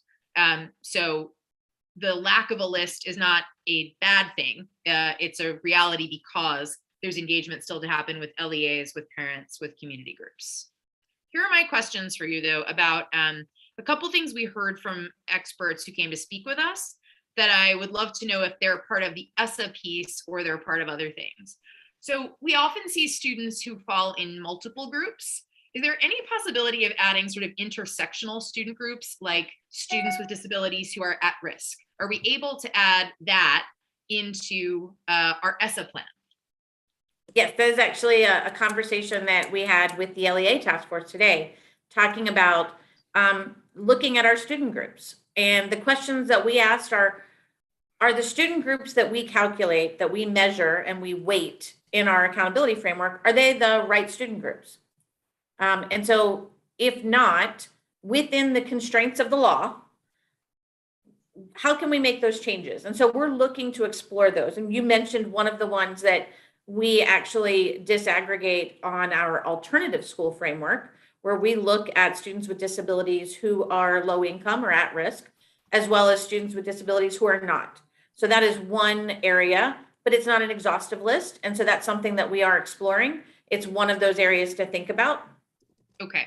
And I believe you mentioned some of it in your resolution as well. Yeah, on that same thread, I wonder about the possibility of thinking about growth expansively as well. So for instance, we know that a student who transfers often between schools may not grow at the same rate as a student who stays continuously enrolled in a school. Is it possible to be thinking about disaggregating groups of students for growth within the ESSA framework? To say, like, students that have been enrolled in a school continuously for 3 years? I think there are things to consider in all of those decisions. And so as you're making those decisions, one of the grounding principles is that we want to make sure that we are including as many students as possible in those calculations. And sometimes one of the things that you have to give up by narrowing your student groups so significantly is that you end up with student groups that are too small to be represented. And so you have to really try and balance the extent of how narrow do we get versus how much data do we then lose because of small universe sizes. And so that's something that we will keep in mind. There's also the opportunity of, are there some traits of student mobility that might be better represented as sharing information in a reportable manner and not necessarily a weighted manner. Got it. And thinking about how that data is used. So those are all things to consider in how we inform. And these are actually conversations we had today with the LEA task force as well. and thinking Okay. about that from a real data technical point. Great. I'm going to take President's point of privilege for 1 minute and just give voice to Representative Wattenberg's comment in the chat, because I think this is a discussion that has happened at the board level a number of times, and it would be helpful to hear Aussie respond to this. The comment says all the ESSA rules are requirements for identifying the comprehensive and the C's and T's. I'm thinking you mean the comprehensive and targeted support schools. ESSA does not require that we issue a calculation for other schools or that such a calculation be based on those rules. We don't need to do that. So I think what I'm hearing is the piece of our recommendation where we said we would run the calculation for all schools, but only share that for the comprehensive and targeted support schools. And that is what is required under ESSA. Can Aussie just respond to that? Yes, that is true. You are required to identify those schools that are designated. However, what is also true is that you have calculated those scores. And since you have calculated those scores, under open government rules, they are available upon request. We believe that we should be more transparent rather than waiting for someone else to request them and using the data to tell their story. We would rather tell the story as ourselves rather than have greatschools.org or the Washington Post tell the story in whatever lens they chose to. We think that that's our responsibility, both to be transparent as well as to decide what is meaningful and how do we share that information in a way that's useful. Great. Thank you so much, Ms. Johnson. I think these are going to be ongoing conversations for anyone who's watching in the public. Thanks for tuning in tonight for the first of what will be many discussions about this between now and July. We really appreciate the extra time you gave to us, Ms. Johnson. So thank you so much. Absolutely. I look forward to it, and I look forward to chatting with all of you frequently. Thank you so much. Have a great night. You too. Colleagues, I appreciate that. That was a good discussion. Like I said, I think it's just the beginning of discussion, but we're going to head on now to a conversation around budget priorities. And we're going to do this in maybe a different way than we've done it before. Each year, the mayor proposes a budget for the next fiscal year to the DC Council. Her budget includes funding for all the agencies under her control, but also for independent agencies like the State Board. The budget is currently scheduled to be released to the public in just a few weeks. And in previous years, the State Board has provided to the mayor and to the council a letter indicating priority areas that we would like to see support for in the budget. It's my intention that we should do so again this year. And we want to make sure that we get all board members' ideas out on the table and discussed. Some of you who spent a lot of time in Zoom meetings over the past few years may be familiar with a Jamboard. So we're going to use that tonight to help let the public see the record of what we're discussing and to get ideas out on the table before we engage in conversation about them. So here's how this is going to work. The staff is going to put up a shared Jamboard with Post-it notes, and I'll recognize each member in turn, asking members to give me their top 3 suggestions for things they'd like to see the board include in our priorities letter to the council and to the mayor. Once we've got everybody's top 3 ideas out on the Jamboard, we can use that as our collective basis for discussion. So we can see where people have the same ideas, where people have added new ideas, and then we can discuss which ones to include in a letter. Does that make sense? All right. And to give people an air of predictability, I'm going to go ahead and begin with go in numeric order. If you are not ready, and I'm going in your ward level order. So Representative Gasoy, if you're not ready to go right away, you can pass and we'll come back to you in turn. So we'll go 1 through 8 at-large student reps, and then we'll come back to anyone who passed. Sound okay? Okay, Representative Gasoy, you are up first for the Jamboard. I will pass. Representative Chang. Great. I'd like to put forward funding for letters training and then funding for this commission. And I know that what we call it will matter. So want folks' feedback, but to move the comprehensive literacy plan forward, making it more actionable and translating it for external audiences and for literacy stakeholders across the city. And those are thanks for taking notes on that. And those are my two priorities for this cycle. And I think that how that commission or committee or a group puts the strategy forward, would like to then have more specific asks for next year. Awesome.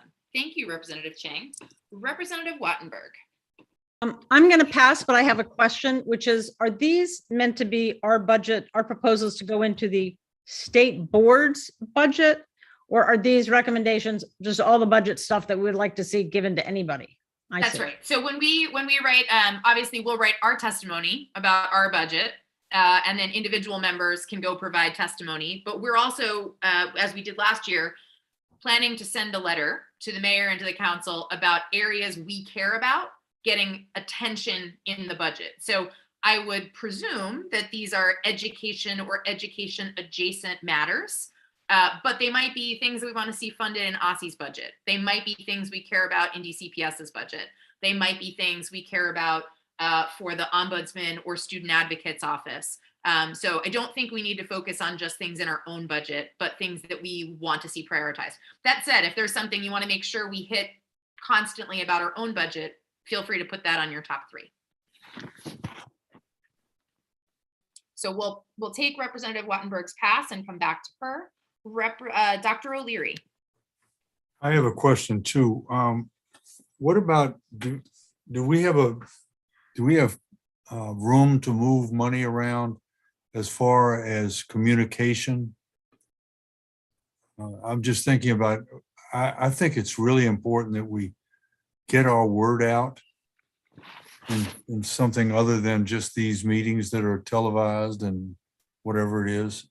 Is that something that would go into the budget? Or do we have a specific budget for communication? So Mr. Hayworth, do you want to weigh in here? Is this something that we would ask Dr. O'Leary to put as one of his priorities here, like communication about the state board's work? It certainly could be. We do have some flexibility within our budget each year. And I think the other thing that would be potentially, in line with what Dr. O'Leary is asking for, would be in the creation of our fiscal year 2024 budget, which is coming up in May and June of this year. We would be able to also think about how to restructure our budget or ask for additional funding for communications efforts. Okay, so that's one of my sticky notes or whatever this thing is. The other is, now that we're supposedly going to be out of the virtual world, I think that we need to really push to have community meetings where we can share our information like we had that last fall, but to push that up. So I'm talking about citywide meetings, and I know that we would need money from a budget in order to like buy lunch for the people and things like that. Awesome. I think that's 2, Dr. O'Leary. Do you have a third? No, that's fine for right now. All right. Mr. Parker. Okay, I'm that student. I just want to make sure that these are citywide budget requests, right? Yes, anything in the education budget. Got it. A push for increasing the at-risk weight, whatever the dollar amount that would come to get that to 0.37%. Second, increasing funding for out-of-school time programming, and really doing a targeted ward-by-ward analysis, not just a bucket amount, because I do worry that only certain programs and vendors are able to take advantage. And then thirdly, I heard loud and clear from AJE today about the need for compensatory services for students with special needs. And while that's not directly funding related, I think the personnel that is needed, as well as the legal requirements around all of that, is connected to funding. And so just making sure that there is funding set aside for comprehensive special education plan, including that compensatory education piece. Not budget related, but I would be remiss if I didn't mention Representative O'Leary and I both highlighted, as well as parents and educators across the city, just the conditions of many school buildings, namely within DCPS. I don't think that's a budget issue as it is a district agency, DGS issue, but just still flagging that as a concern. Yeah, thanks for that, Representative Parker. All right, we'll go with number 6, me. So 1, social studies standards implementation. Want to make sure that Aussie has money to roll out these standards and support training and curriculum development support for schools. 2, school-based mental health and community-based mental health efforts. Hearing a lot of that, especially from middle school and high school teachers and leaders, that this is an ongoing real need. And however much money in the budget we've put there, it's probably not enough. Still needs to be more.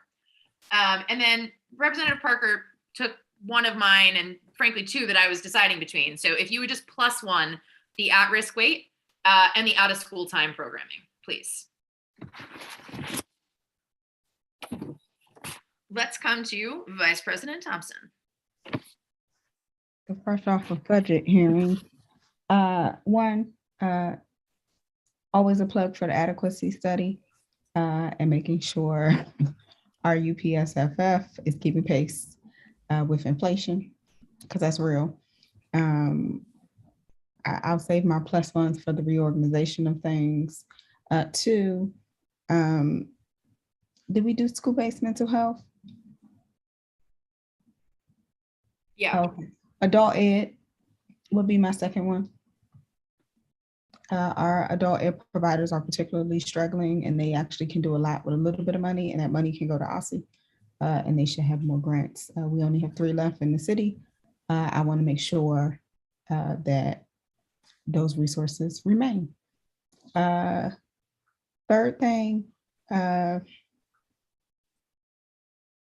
I need to add that hasn't been taken. Ooh. Some of the other ones are probably +1s. I think that's it. That's new money. Oh, I probably have some facilities budget requests. They are actually capital requests. So it's not an oversight thing. There will be budget requests, but just facilities across the board. All right. Thank you, Vice President Thompson. Dr. Reed. I have 8. Is that too much? I'll go. You got 3. I didn't know the instructions were 3. Yeah. Okay. Are any of your 8 already on the board? I just want to tag equity in the facilities funding. If I can do the +1 for that. Okay. Ooh. All right. Homeschool. I'm not letting go of the homeschool thing. I think we have more families who are accessing taking homeschool as an option and doing it well, especially a lot of them have children with special needs, and if anything, to return that gap in funding for making sure they get access to service, the continuum of services. So that's 1. I guess I'll stay on my special education train. Stability around special education programs, and this might be more of a DCPS thing, but I think because of how the funding structure happens, where if a school happens to have fewer students, all of a sudden they move a whole special education program to another school, that disrupts children with disabilities kind of continuity in instruction. Mm-hmm. So I'll go with that. I don't know why I'm acting like this is a game show and like final answer. All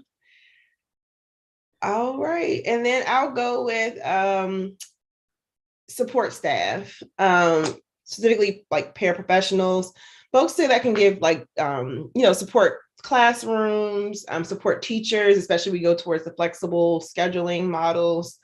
I think we just need more hands in our classrooms to support students. So, Dr. Reed, Representative Chang put call a friend in the chat, so I'm going to give you his third that he didn't take. I love it. This is such a game show. Okay, so then, I already did that one. I would like some money for SBOE engagement then. I think we are starting to do more engagement as a group. I know Representative Chang has challenged outreach and advocacy to rethink how we do engagement. So that will be it. All right. Thank Thank you, you. Dr. Reed. We'll see what's missing when we get back to our discussion. Representative Patterson. Okay. The one that's most near and dear to my heart is a +1, so you can take it down, kind of, sort of. School-based mental health services, experiencing that personally, currently, so +1 me on that. The other one, I want to hang out with my colleague, Mr. Chang, and funding for the commission literacy, so +1 me on that one. It's at the top. And then because we talked about it and Representative O'Leary and I have discussed it some way, funding to start exploring an alternative to park as an assessment. I think it's time and we need to look at something else. All right. Thank you, Representative Patterson. Let's come to our student representatives. Representative Lopez. Thank you. So my first one was actually a plus as well. So with the school-based mental health services for students and staff. My second one, I'm not completely sure how this will fall into the conversation, but remember having a conversation with the principal of my school, and we started to talk about some school opportunities that could benefit students, such like college students have the opportunity to work at their campuses. So maybe that's something that we could possibly do with high school students. It could be like an internship. And then my third one was racial and cultural education or conversations. I think that's an important conversation to have with students and staff. Sorry, Juliana, can you say that one more time? I missed that. The second or third? The third one. The third one was racial and cultural education and conversations.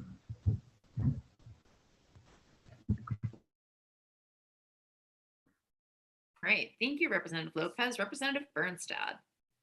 Okay, so I think I either have 2 or 3. I know a lot of people said infrastructure. So infrastructure, but specifically like hygiene. I know we had a Wilson student before I was on the board come and talk about this, and also just making sure COVID standards are like up to date. Students have access to KN95s, things like that. The second thing is basically mental health, but it's specific training and curriculum for LGBTQ students. Right now, I think is like a particularly dire time to talk about this. We'll have to talk about that more later, but like queer and trans students, like especially in the return to in-person, are just like really facing a lot of increased harassment and bullying. And I think that like while like even if we have professional developments for teachers, they need to be like competent and like really good. So they need that kind of funding. And those are my 2. All right. Thank you, Representative Bernstad. Mr. Hayworth, would you like to contribute something? I see you showing up on our screen here. Then we'll come back around to our members who passed. Yes, and I appreciate the members allowing me to give a couple suggestions as well. I just have 2. The first would be for increased funding and for community schools. I think those are something that has shown to be very effective in communities, and I think that's something that we can consider continuing to support. And the second thing would be for long-term funding for the Ombudsman's new Parent Resource Center. I think that has the potential of being a real game changer for special education families that need services for special education in the district. Thanks, Mr. Hayworth. All right, we're going to circle back around to Representative Gassoy. Thank you.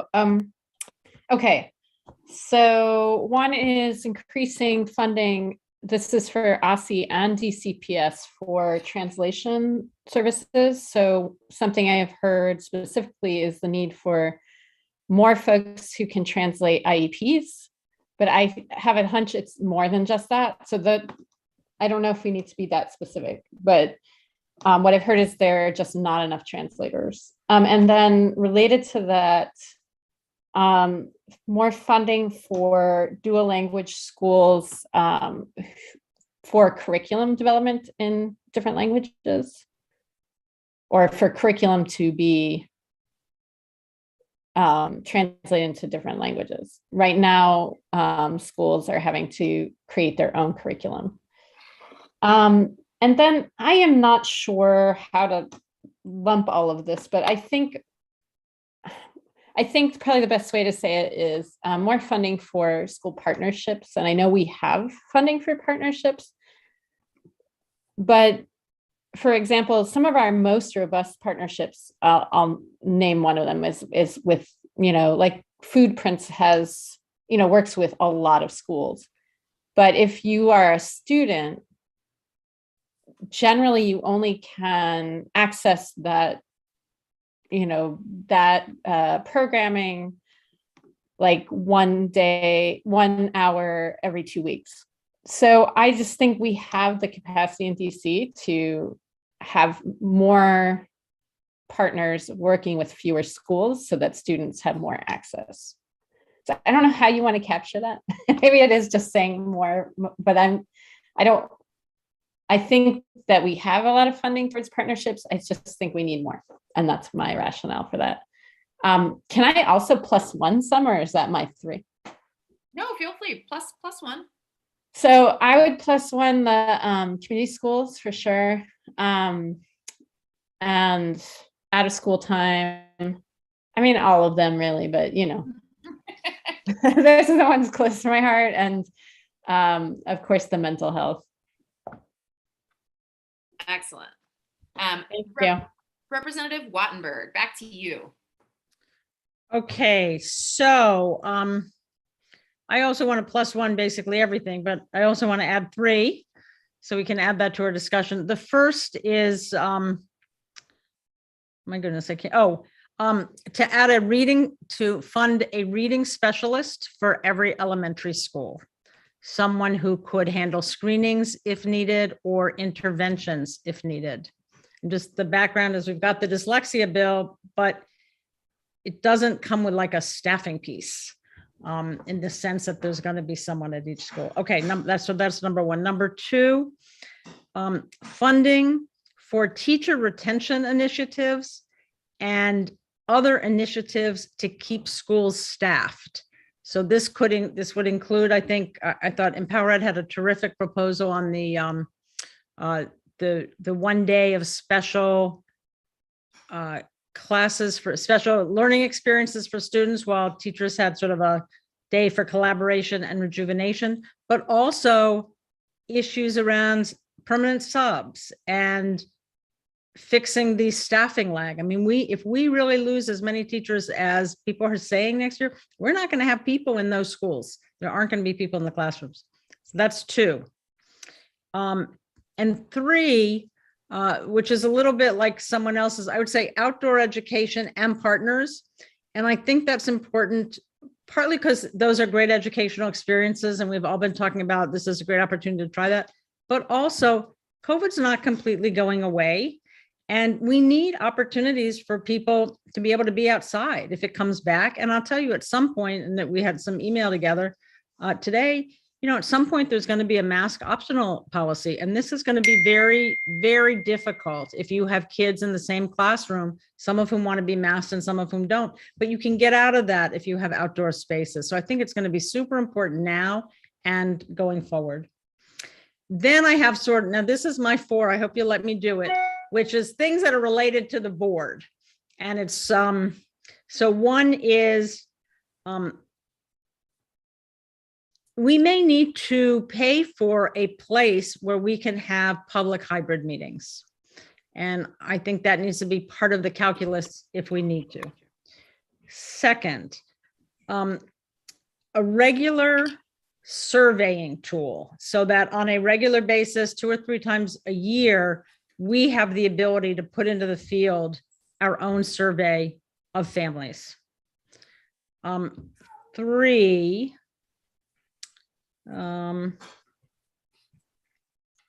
Oh, this is really for Aussie, which is funding to develop a climate survey, because I thought today part of what they were going to say was the reason they didn't want it was a huge amount of resources. I think it will be a huge amount of resources. I think everybody wants it a lot from this board, and people in the community really, really wanted it, and we should be supportive of that. Thanks, Representative Wattenberg. Vice President Thompson, I see your hand up. Yes, I followed directions and did 3 with the hope that someone was going to say safe passage, but nobody said it. And now we're out of people. So I'm just going to say it. So I like that. Let me come back to Representative Reed and make sure. Dr. Reed, are there things that you were hoping others might say after you that were on your list that we are not on here that you want to make sure we get on there? Yeah, safe passage was one of my 8. But specifically the person the block initiative. I've seen the vans start rolling, but I don't know if I've seen as much of the at least for the outside of school safe passage work. People are supposed to be on the safe routes. Yes. Thank you, Jock. Awesome. Okay, Alistair. Thanks. May I add DC Reading Clinic next to letters for my first recommendation? And I've been hearing a lot from my families that they'd love to have more space for aftercare.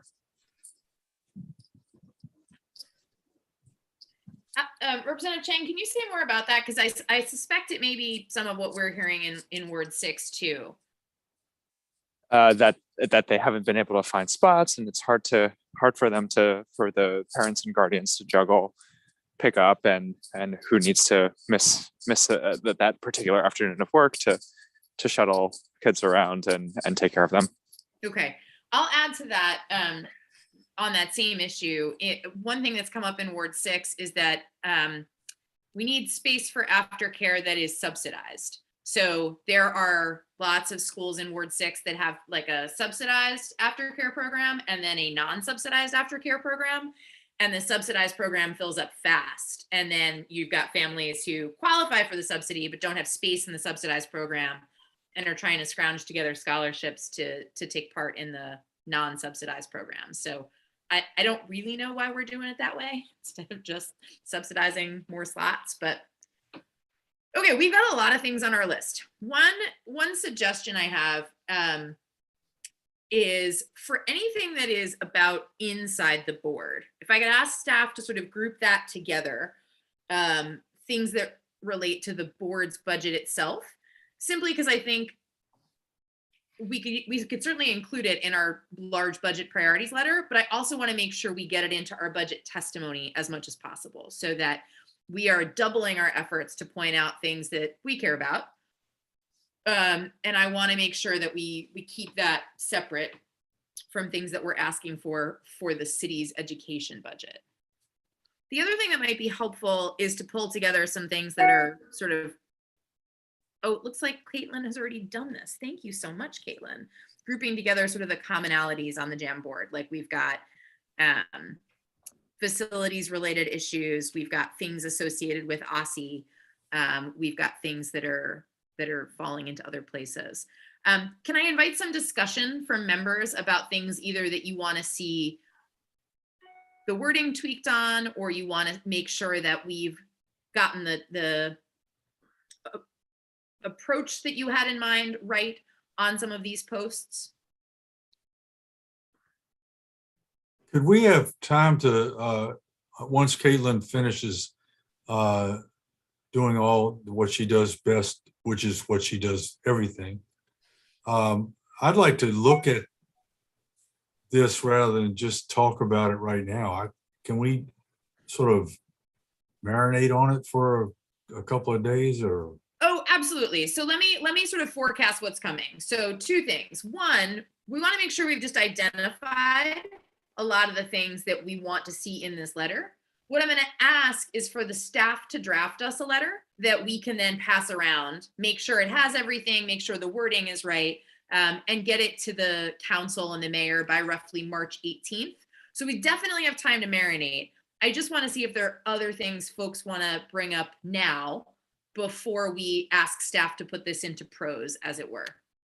The reason I was saying that is this is a lot of, I mean, can you imagine? Okay, give us money for all of this. I think that's pretty much what the budget hearing is going to be like in the public comment day, right? Well, that's fine, but then, you know, then they won't have any money for anything else. But that's just my opinion. No, that's fair, Dr. O'Leary. Vice President Thompson? My only comment is if people like have ideas about amounts, that would be helpful to share as well. So like in my head, I have an amount for adult literacy. And I've reached out to some of the providers around what they need. Those tend to be helpful when it comes to budget asks. Or I noticed that Representative Parker noted the particular percentage increase for the equity, for the at-risk weight. Things like that are always helpful. And so not that we need to do that now, but as people see the jam board, have a moment to reach out to providers like a food prints. I've seen the email they circulated, amounts are encouraged. I will second that. Representative Parker? Yeah, I believe, I just would underscore what I think I was hearing Representative O'Leary say is just like prioritizing within this long list of items. And I believe you mentioned earlier, we might categorize them.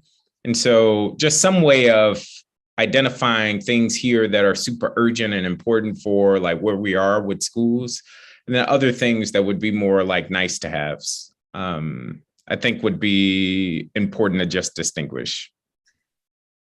Representative Parker, I appreciate that call. Are there things here that you think are super urgent that you want to make sure you've put your stamp on? Yeah, like it seems like there's consensus around some of these things, especially like school-based mental health. So I wouldn't want that to get lost in a list of 30 things when it seems like a lot of members feel like that's important. And I think there's reason to believe that's urgent. Given the condition of the city, I think safe passage is probably an urgent need. And so a few of these, I think we could probably lift up to say, we especially want you to focus here, and here is the rest of our list. Appreciate that, Representative Parker. Representative Chang? I wonder if we can also go through and add our comments into which ones we also agree with, right? Like whichever ones get the most, I don't know how we do this, President Sutter, but get the most plus ones. Ranked choice voting. Yeah, no, I think Representative Wattenberg's on the right track here, that we have the link to the jam board. So I think we certainly could do sort of a ranked choice voting there. Great. And on that, I think, you know, I'd push us to, and I know this puts a lot more work on our staff and perhaps the folks who know more about the particular issues, not only adding a budget amount, but also more details on what that means. I don't think anyone's against adding more school-based mental health and behavioral health resources. One thing that, and I brought this up when I was speaking with social worker at Seton this morning to explain what that means, right? Like what exactly are we asking for when we ask for an increase in that line? Is it more social workers? Can we get more specific in that ask? And then also make sure that we are framing that within, I put this in the notes, you know, not making sure that it's an add-on, not a takeaway, right? That more mental health resources and social workers or counselors in the school doesn't mean fewer school librarians, for example. Sure. I think to contextualize that would also be really helpful. Yep. No, I think that makes good sense, Representative Chang. Representative Reed. I wanted to throw out there a possibility for how to prioritize. Could be things that we have heard through public comment. I think we do a great job of amplifying when folks come to present or certain panels. Like I'll take one of my examples. Like I know for sure we did, you know, there was a lot of engagement related to homeschool support. There was a panel. However, like maybe the paraprofessional staff support was one that's just, I've heard more through general advocacy. Actually, that was in the Ward 8 budget letter. But that could be a way of, putting people's advocacy and issues, putting some dollar amounts, and maybe that could be a way that helps us kind of hone in on what we want to focus on. So just throwing that out there. Yeah, I appreciate that, Dr. Reed. One thing I'm thinking about is similar to what Representative O'Leary raised. Like, I think we've got a good list. I'd like to think a little bit about how we might use some of the opportunities to rank choice vote, to provide numbers, et cetera. So I'd like to ask a little grace and give me until tomorrow to send an email to all of us to say how we should next engage with prioritizing. If things occur to you that are not on this list, that come up, send them to us, the collective, everyone on the board and our staff, so that we can add them to the list before we get folks to prioritize and provide the additional data that we think might be helpful to the letter. Sound good? And I'll commit to doing that follow-up tomorrow. Great. After our performance oversight hearing, which is bright and early at 9 a.m. So exciting. No rest for the weary. Okay, so with that, thank you all for this. It's been super helpful for us to identify some areas where we can come together. A follow-up tomorrow about how we might rank these or prioritize these, as well as gather more information. I appreciate the suggestions made, both about the need to be specific about what we're asking for, but also about how we might connect this to the public engagement we've had and folks who've come to speak to us about issues. And we'll make sure we get that letter around to members as it begins to develop. Plenty of time before it goes to the mayor and council. We're going to move on to committee reports. So we'll go in order. We're going to start with our Student Advisory Committee. Okay, hey, I'll keep this short and sweet. So the Student Advisory Committee met twice in February, once on Monday the 7th and once on Monday the 28th. The first meeting was spent finalizing the questions on the citywide survey. The survey was officially ready for distribution on Monday the 21st and can be found in English at surveymonkey.com/r/SAC citywide survey, or in Spanish at surveymonkey.com/r/SAC Spanish. The second meeting, the SAC reviewed a few opportunities, including writing a proposal for the Aurora Symposium Institute. The committee had a discussion about a vaccination initiative and how that may be facilitated. The Student Advisory Committee plans to move forward with that initiative. At both meetings, enrichment opportunities were shared with the members. There will be 2 meetings in March on the 2nd and 4th Monday of the month. There you go. Thank you so much, Representative Bernstad. I'm super excited about this survey, super excited about the vaccination efforts, and look forward to attending meetings of the SAC in March. Any questions for Representative Bernstad before we move along? All right, accountability and assessments. Can we skip real quick? I'm filling our minutes up real quick. Can we go to the next one real quick, ma'am? Sure, we'll come to the Admin Committee. Representative Thompson. Oh, I wasn't ready because I thought y'all was gonna go. Okay. Can I just switch my committees for a moment while I'm pulling up the minute? So, okay, governance did not meet because our meeting was supposed to be during the retreat. So we will resume our meetings next month. Admin committee did meet. And so I am going to pull up the readout from the admin committee. Are you ready, Representative Patterson? Did you pull up your notes yet? Oh, ma'am, I'm pulling them up now similarly. Okay, skip us. Come back to us. All right, we're coming back around. Is advocacy and outreach ready to share? Rep. Gazoy, are you ready? Okay, great. So Representative Gazoy is going to present on behalf of the Outreach and Advocacy Committee. Excellent. I know I was muted. All right.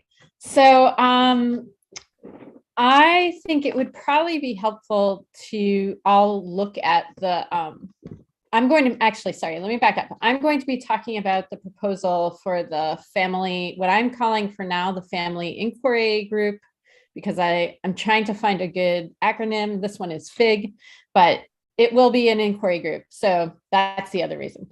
Okay. So I think it would be helpful if we could all look at it the most current version of it. So John Paul, can we, I'm going to drop the link if that's helpful, and maybe we could just share the document, and I'll walk you through it.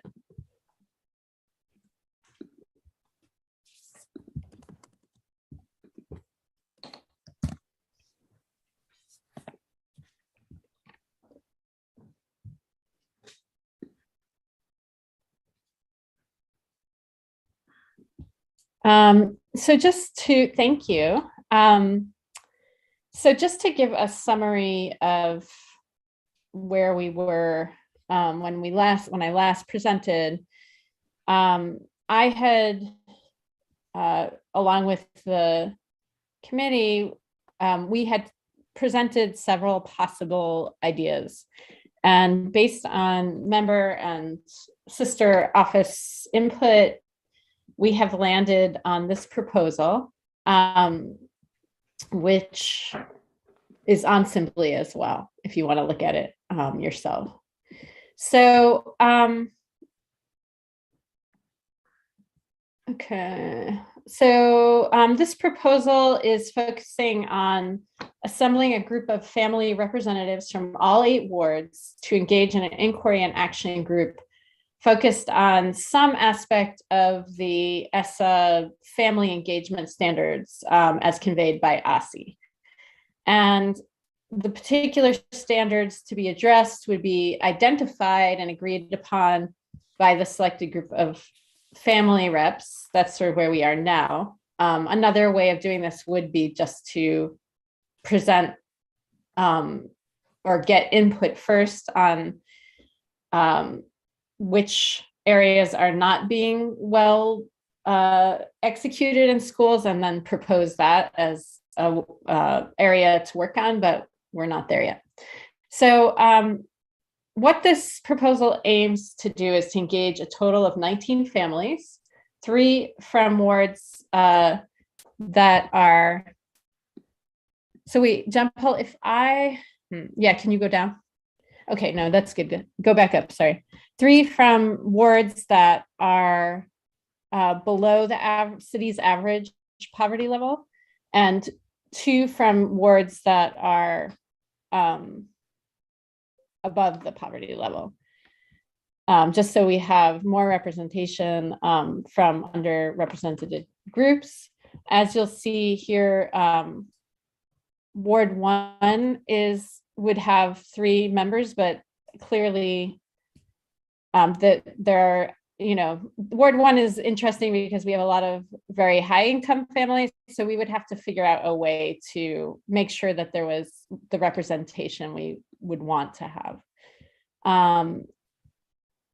Okay, and so if you could keep going down. Keep going down. Thank you. All right, stop. So there are 3 phases. The first phase is recruitment, and that would be March to April. The second phase is the actual inquiry group. So that's once we have our families who are participating, and part of the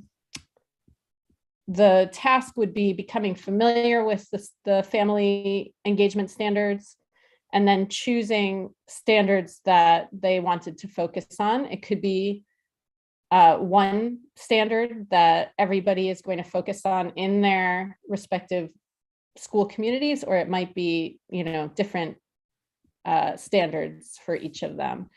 And then the third phase would be from January to December 2023, and that would be more action focused. So part of phase 2, I don't know if I said that would be from May to December 22, would be once families had chosen their focus area, they would come up with plans to engage other families in their school communities around this work of improving the implementation or the actualization of those standards in their school communities.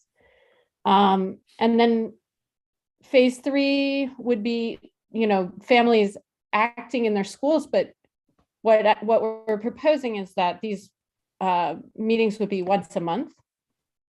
And so they would be reporting back at those meetings and working together, sort of workshopping what they're doing in their schools.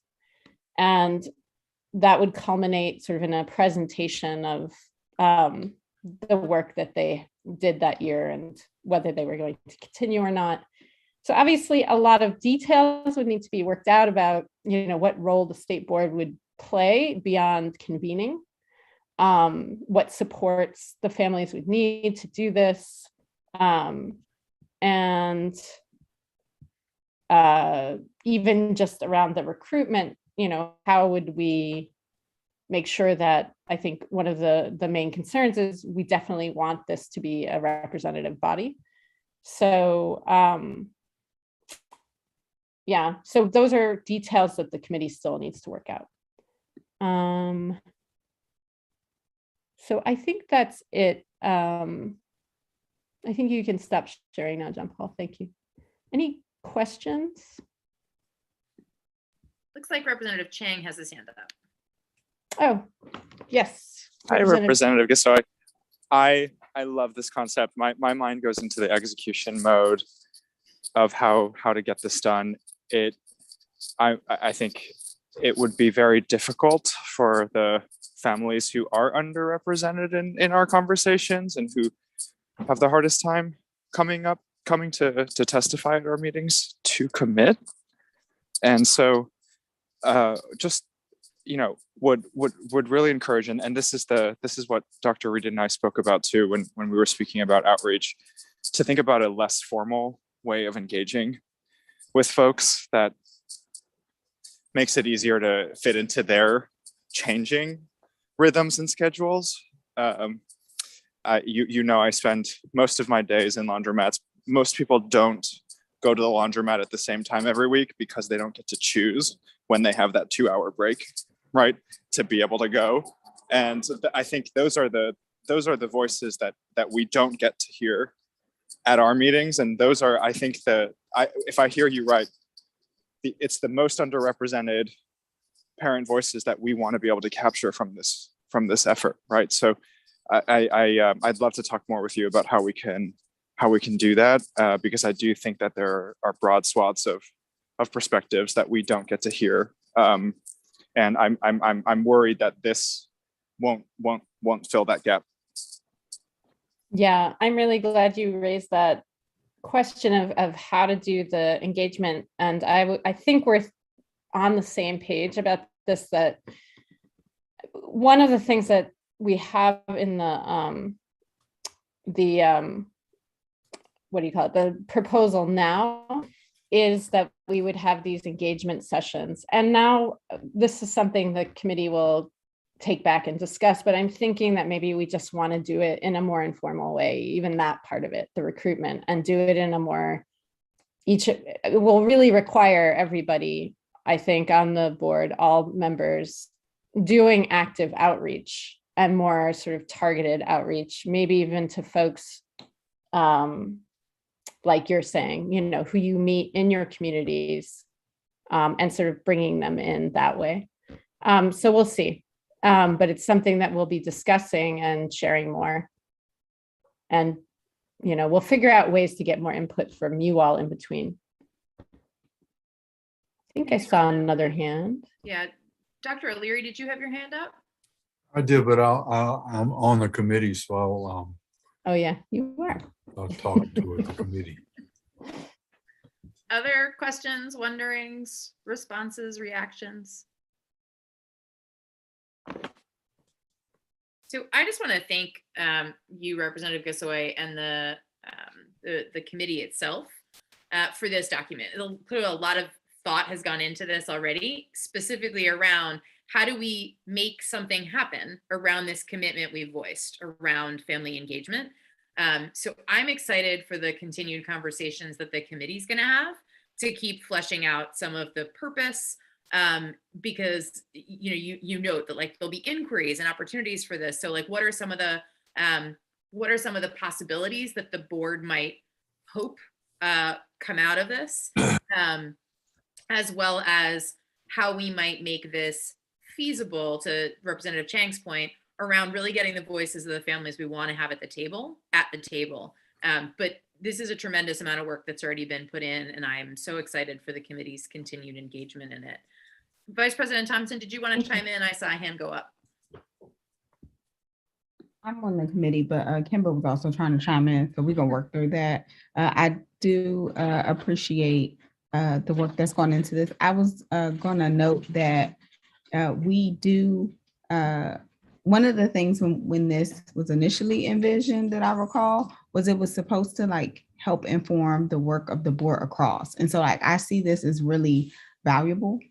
And I suspect other members, I told Representative Gussoy this earlier today, I suspect other members see this as really valuable. And so I do think this is something that will benefit from discussion, because like the points Representative Chang raised aren't something you necessarily see in like a survey or like on the paper. You learn them from kind of like living life, and we all have rich and valuable experiences, and we know our constituencies and we know our communities. And so more input in this could pay dividends to come. So I'm excited about this. I look forward to continuing to engage in this in the committee, and then getting it to a place where and figuring out like what it looks like for the full board to engage and give their input, because it's super valuable from all of you. So thanks to Representative Gussoy, and thanks to everybody in advance who's going to do some work on this. Yeah, thank you. And actually, I would like to encourage everybody, including student reps, to go to that link I dropped. That is the shared document, and you can make suggestions right in that document and ask questions. I don't remember when we're meeting again, but it's sometime this month. So we would take up those comments and questions at that time. So definitely encourage engagement. Awesome. Thanks so much, Representative Gussoy. We will go back to the Assessment and Accountability Committee. All right, thank you, Madam President. Sorry for throwing everybody off while I pull this up. I think the biggest thing that comes out of our meeting is that we've switched from putting forth our recommendations and our resolutions and really seeing how we can push forward what our resolution says. So that was kind of the mindset and the tenor of our meeting, is where we are as a committee, is really making sure that there's fidelity to the resolutions. And to that point, we've already started talking about some of the things. We had 4 points, but first we dealt with the draft accountability addendum and how that's working, and had some discussions about where we want to be there in the deadline that was set for February 25th, which is passed, but we wanted to make sure that we were part of that in the closing remarks. Additionally, we discussed the use of, in additions to, an accountability research chart, which provides members with examples of how other states and school districts implemented their school accountability system. We were really trying to look at this and make sure that, we know that there's pushback like we heard this evening, but we want to make sure that we also are showing examples of where we can navigate those areas where there may be disagreement.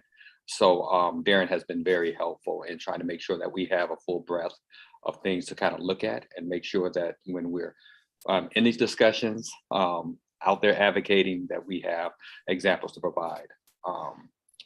And then we discussed strategies leading up to this meeting, basically this working meeting, including we're really trying to get information out and be responsive to our constituents who asked us to really, who put this work forward, to tell them where we are. So we put letters together, or kind of like a template to send out, and we're asking all our members to actually send out letters and kind of say, okay, we heard you, we put our resolution out. Now it's up to you guys to also help us in talking with Aussie. I mean, they've talked about a lot of people this evening that's on different groups, but it's still incumbent on them to let Aussie know exactly that they support the resolution, ways that they could do that. So we discussed that as well. And then we talked about our next meeting. We have down March 17th. That may move, but that's proposed date for our next meeting. I'm going to ask my co-chair, was there anything that I missed at all, or to add any commentary to that? I think you got most of it. I would add, I think we discussed we're going to discuss advocacy. And we definitely wanted to wait until after we had heard from Aussie. So that will be part of our next meeting. But I think one of the things that came up was, just it's important to make sure your council member and your ward level school communities are informed. And so I sent out a draft email the other day. If you haven't yet sent that to your school communities, I encourage you to do that. I think it's really important as we start moving into advocacy mode that, folks are informed and they know what we're doing and where we are with this. And of course, you should change it to suit your, or to speak to your communities, your various networks, but the information is there. So if you want me to, I can resend that. But also one of the things that we can encourage our council members to do if they are going to be part of the oversight hearings tomorrow is just to note that they're aware of this and they're excited about it, and that, they hope that there'll be funding for it, that they support funding for it. So now is the time, is what I'm saying. Don't wait. Reach out. Thank you. That's our report. All right, thanks very much to both of you. Are there questions for the Advocacy and Outreach, for the Assessment and Accountability Committee? Okay, I thank you for the sample text. I shared it in my newsletter this week and have already heard back from some folks in the community that they found it helpful and an informative summary. So thanks for that. Let's go next to the Admin Committee, Vice President Thompson. All right, we are ready for real this time. Admin Committee, we met about a week ago, February 23rd. We got updates from our sister offices. So a few things I want to highlight. Dan noted that all of our are ready to preparing for performance oversight. That is the bulk of our sister offices energy right now, in addition to some hiring. So we will be adding a couple of staff to OSA and to the ombudsman. Really excited to make one of our fellows permanent. I saw that went public today. She is a native Spanish speaker, which is an asset to that particular team. So congrats to her on that. We also have a couple other, I think we have two offers out for Parent Resource Center staff. So those will be helpful to people as well. We are still in conversation, or they are still in conversation with DGS about space for the offices, but also space for the Parent Resource Center. So this is something that will largely be in our performance oversight responses, because, kind of need space for performance. And last thing I'll note, which is super important for the board, is Darren is actually working on an equity audit tool, which we should look forward to. We talked about what is the first process or initiative we could apply that to. Right now, it looks like it will be the social studies standards, because that's something we can look at from beginning to end. We're anticipating that early drafts of the first phases will be kind of like a pilot. We can then reflect on that process as a board, process and procedure, and then report out a final project. Our goal would really be to use this information to inform other priorities of the SBOE, which I know has been a request from different members, like how do we standardize some of these things, and just kind of giving more meat to our equity principles. So those are the highlights from the admin meeting. I believe the notes are already on Assembly. If not, we'll make sure they're posted on Assembly. Any questions or anything I missed, President Sutter or John Paul? I'm also really excited about the equity audit. I think that's going to be exciting, and we look forward to talking with the full board about that more as well. Can you actually say more about it? What is it? What is it? So Darren would be the best person to say more. It's not me. So Darren is actually going to run the equity audit. I can voice over the idea, but I actually think this is something that we should figure out, like how to best communicate this with the board and direct questions to Darren. The idea is really you create a way to look at a process from beginning to end and learn from and standardize how you implement the process. And so that would give us a way as a board to say, all right, when we take on an initiative, here are the things we need to include. Here are places where maybe we could get stronger. So like, as we think about like the conversation we're having around family engagement and like, how do you engage the people who are furthest from our process already? Like it is a way to look across and be able to say, what do we do well? What do we do not well? But with a specific focus on equity. So How that works is, I would say, is a Darren question, but I'm sure Representative Sutter has some thoughts as well. yeah, I'll just chime in. So I had a couple of grad students do equity audits for projects a couple semesters ago. And one of the things that was interesting about this was it was basically a full, like a comprehensive examination, to Vice President Thompson's point, of a process or of a policy. In the case of my graduate student, she looked at like the curriculum and textbook selection policy inside a school district, with what was said about the policy and its commitment to equity, and then what kind of text selection it actually resulted in, what kind of text students got access to, and whether it sort of met the expectations of the equitable statement made at the beginning. For her, in this school district she looked at in Oregon, it did not. There was a lot of effort in the statements about equity to be committed to diversity of authors. When looking at authors covered in the literature text, it was really hard to find that diversity that was spoken of.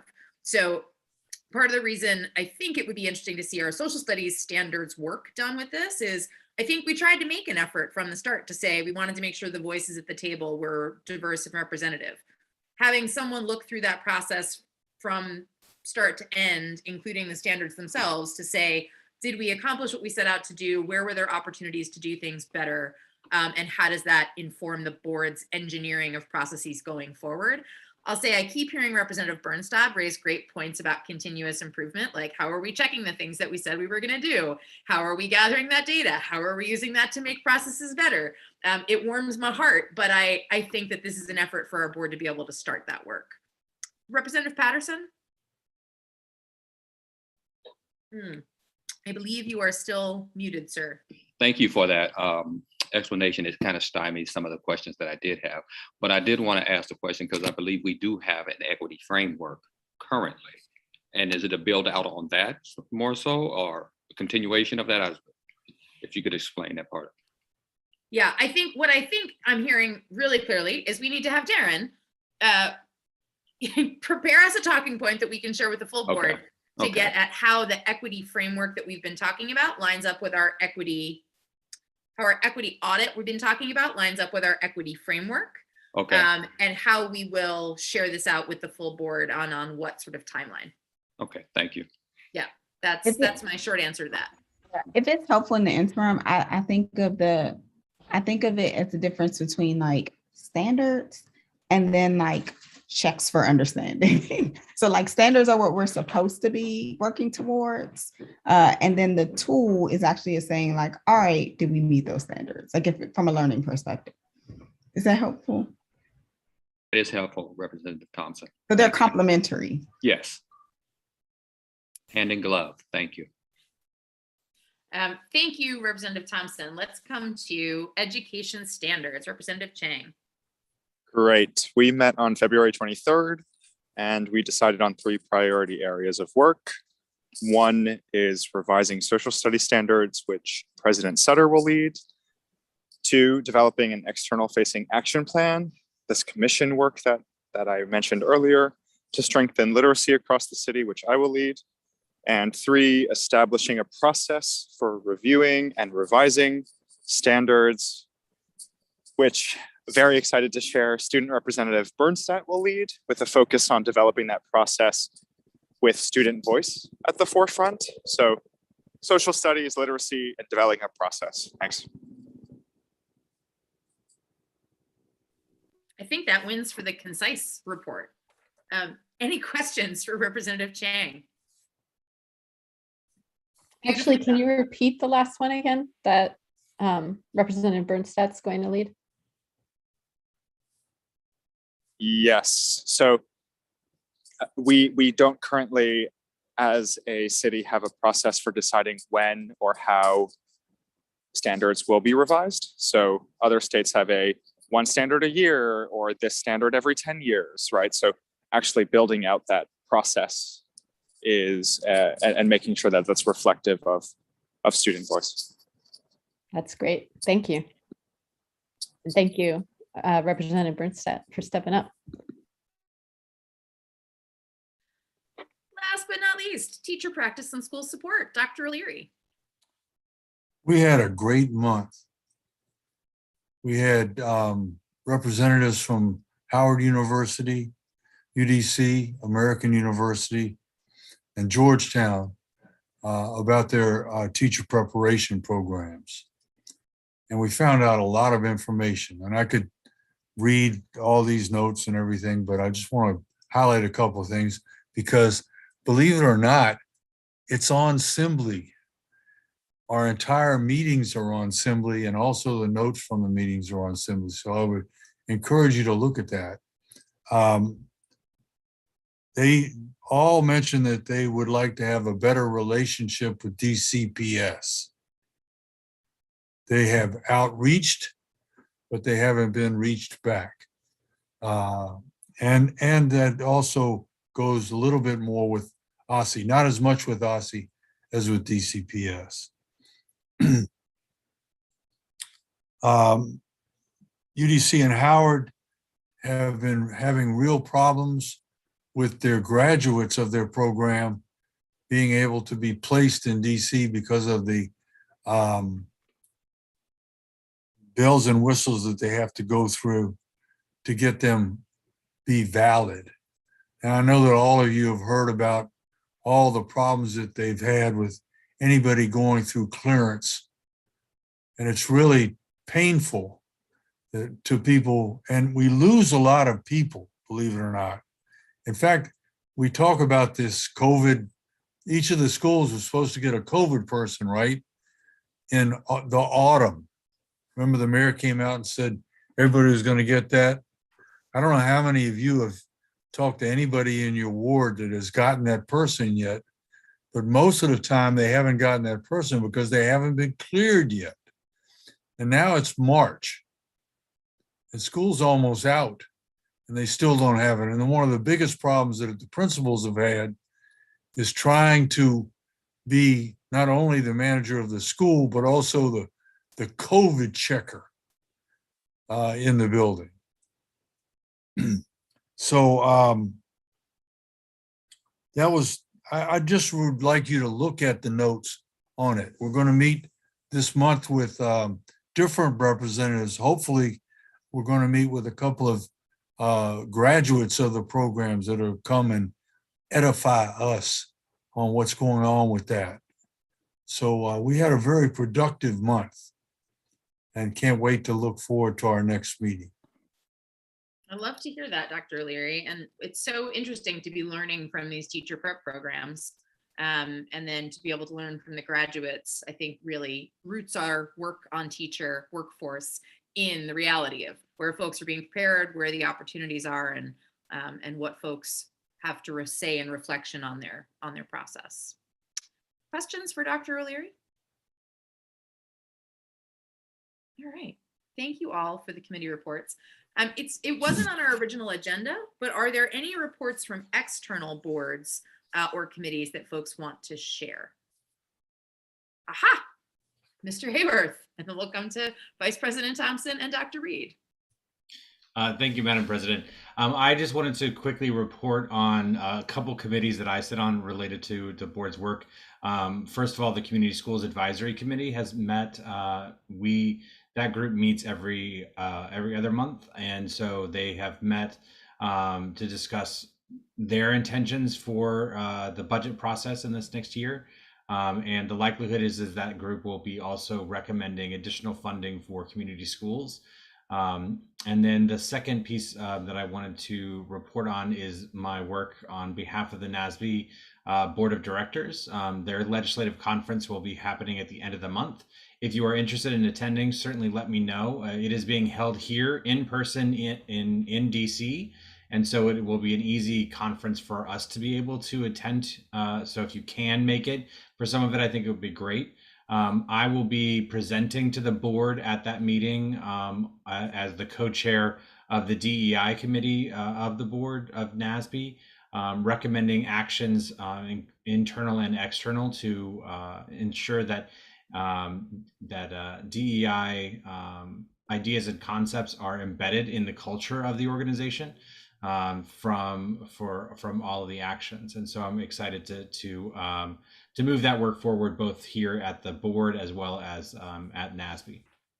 Thank you.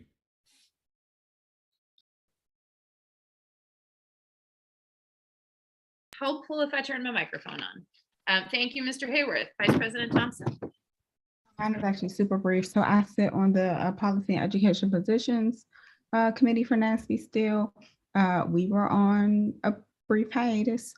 We are back next week. I'm telling you because even though I'm the only one that can vote, you all can attend the meetings. So last year, we worked hard to come up with an equity position for NASB, which NASB adopted nationally. We also did some things around digital equity and a couple other matters. So you all are welcome to attend. I would always appreciate the feedback. It tends to be me and a bunch of people from much further places than DC. So Darren and I go to the mat for DC every time, and we win.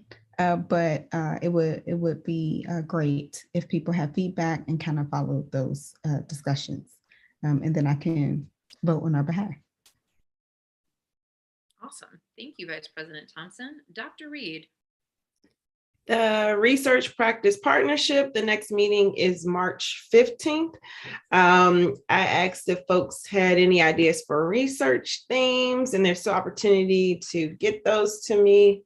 I know Representative Wattenberg responded early reading, and our staff, wonderful staff member, Alex Ju, sent me several topics from the DC Policy Center that were like pre-pandemic conversations. Folks were kind of pulling some things together related to long-term outcomes after children leave our schools, equity and achievement, mental health and support services, program offerings, and student movement from school to school.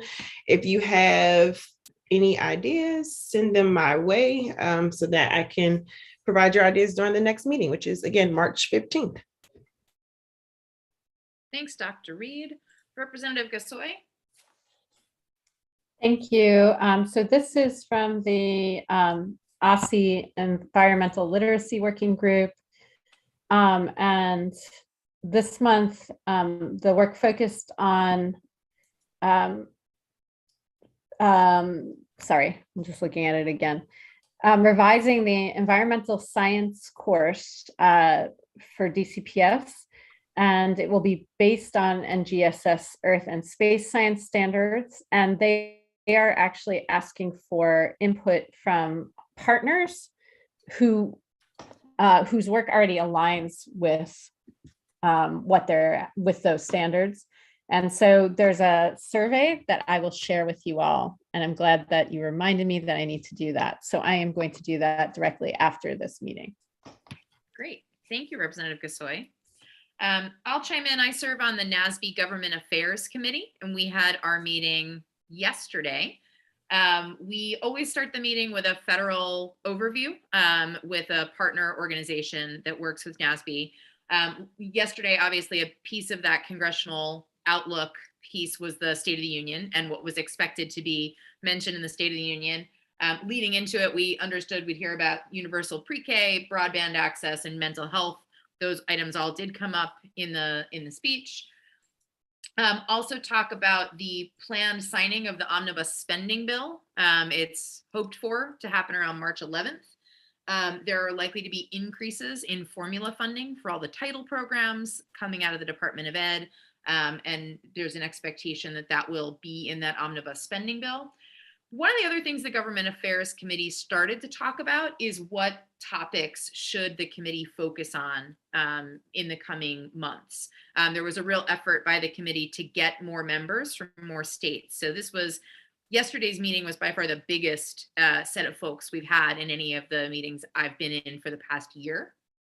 One item that came up is this topic of assessment, asking the department and Congress for funding that helps states think about innovative assessments. So I +1'd that when it came up because I know that's a topic that we've raised, and that we want that to be something more than just the innovative assessment grants that the Department of Ed already has, which a few states can take on to build innovative assessments, but thinking about how there might be funding made available for more states, more jurisdictions to be thinking about assessment more broadly. I'm going to attend the NASB legislative conference in town on that Monday, March 28th. So I'm looking forward to doing that. I've not been to that conference before, but a lot of the members of the GAC will be there. So I'm excited to meet with all of them.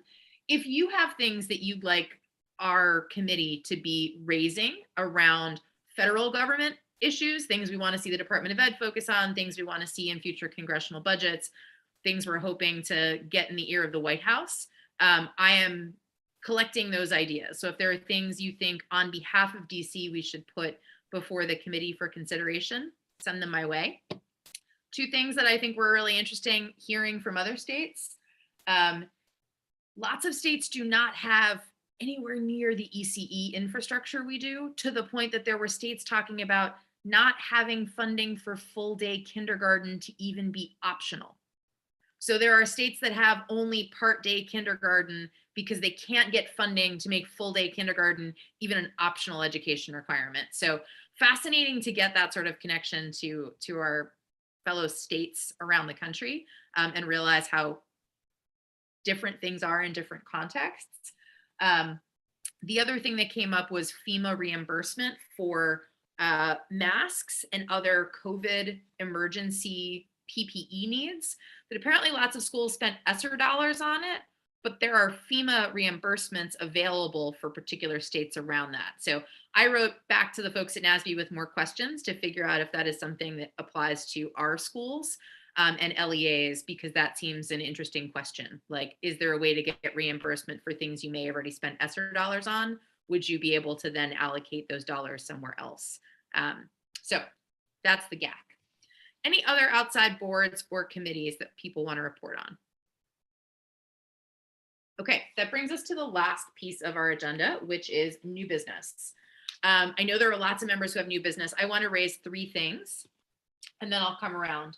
The first is that our staff has done a fantastic job with a new video series recapping all of our meetings in really concise fashion. So if you go to the State Board Twitter feed, pinned to the top is a 2-minute, 42-second video of all the things that the board did in February in concise and really pithy fashion. So please help share that and spread the word.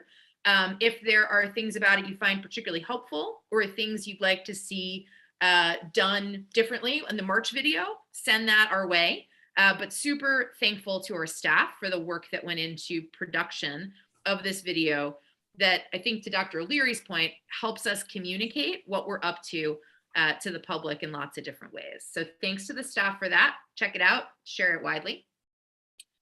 Second thing is the in-person meetings. I want to show the rationale behind that and then also entertain questions and discussion on it.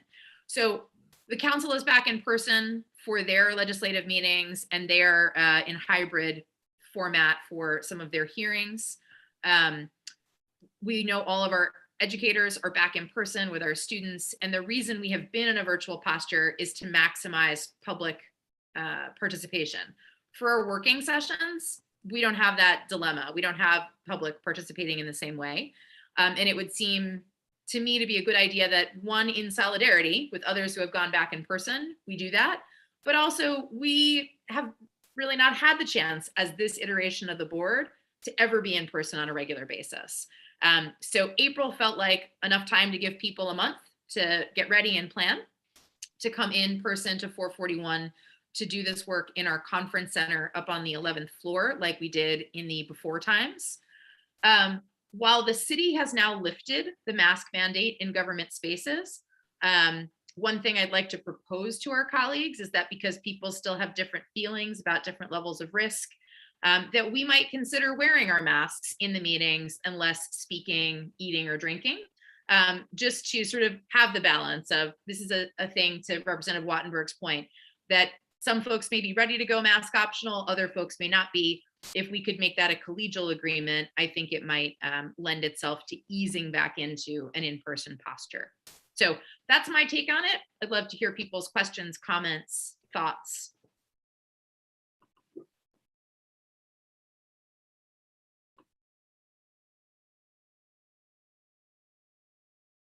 If folks want to ponder that and send their questions or comments, that's fine too. But if anyone wants to chime in now, happy to hear them. Representative Bernstad? I just have one question. Will our, well, two questions, I guess. Will our, like anyone who comes to guest speak, will they be in person or virtual? I think we'd invite them and ask them to be in person. Mr. Hayworth, is it possible that we could accommodate virtual speakers in that space? I believe so.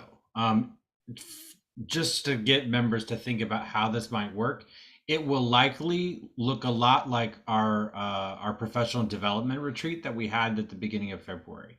And so we would be able to project on a screen, a Zoom screen, but it wouldn't be, I mean, it certainly wouldn't be as dynamic as sort of this interaction, but it would be all of us in a room, similar to the way we used to broadcast our previous working sessions pre-pandemic through the use of an iPhone to capture the video. Okay, and then my other, and maybe this is the same answer, is just in terms of COVID, if anyone's sick, would it be like the retreat where people can, I'm assuming it'll be like the retreat where people can Zoom in. That answers my question. Thanks for those good questions. All right. The second thing I wanted to raise then, if there are no more questions or comments on that, is community service hours, because Dr. O'Leary raised that at the beginning. So my understanding, and Mr. Hayworth, please correct me if I'm wrong, is that the emergency legislation that was passed will go into effect for 90 days, and it removes the requirement for this year only, the 2022 graduation year, that students meet the 100-hour community service requirement to earn their diplomas this year.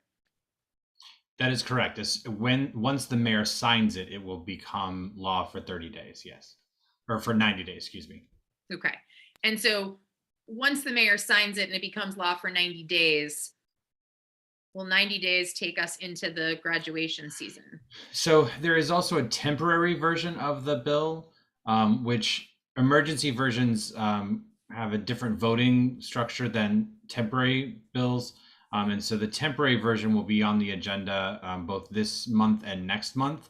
And so that temporary legislation will go into effect for 225 days. And so that will carry us certainly through all of the graduation requirements. Okay. So the reason I raised it is because the graduation requirements are in the purview of the state board. So the board has recommended, as part of its graduation requirements recommendations, that the community service requirement be reduced, that it still be present, but that it be reduced. That's in an existing set of recommendations passed by the state board before my time. And it has not been adopted by Aussie. It has not been brought back to the state board for voting on. So one of the things that is, to me, not quite right is that there are changes being made to something within our purview without us being consulted or notified about it. So that's why I raised it. But Dr. O'Leary, I know you had other thoughts and questions on it.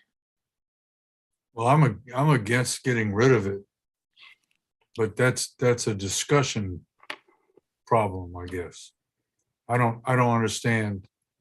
It's something, it's community service, right? It should be part of every child's makeup when they get out of high school. And it's not hard work. It's 25 hours a year, right? And you can get it done in a couple of days almost. But I think that's something we need to, because we need to find out what, if it's temporary, it's not going to be permanent until we okay it. Is that right, Mr. Hayworth? Permanent. So if the council passes legislation to make this change, we would not be involved in that process. They would be kind of going around us to make that change. Because right now it's in regulation and they would be passing legislation to overturn regulation. But they'd have to have hearings and things, right? Yes, they wouldn't need to do a hearing on a permanent bill. Right.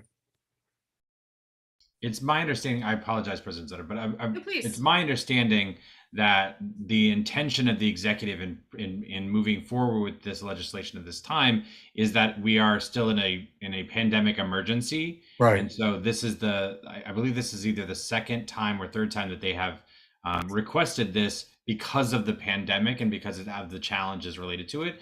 But there has not been a commitment to changing the community service requirement on a permanent basis.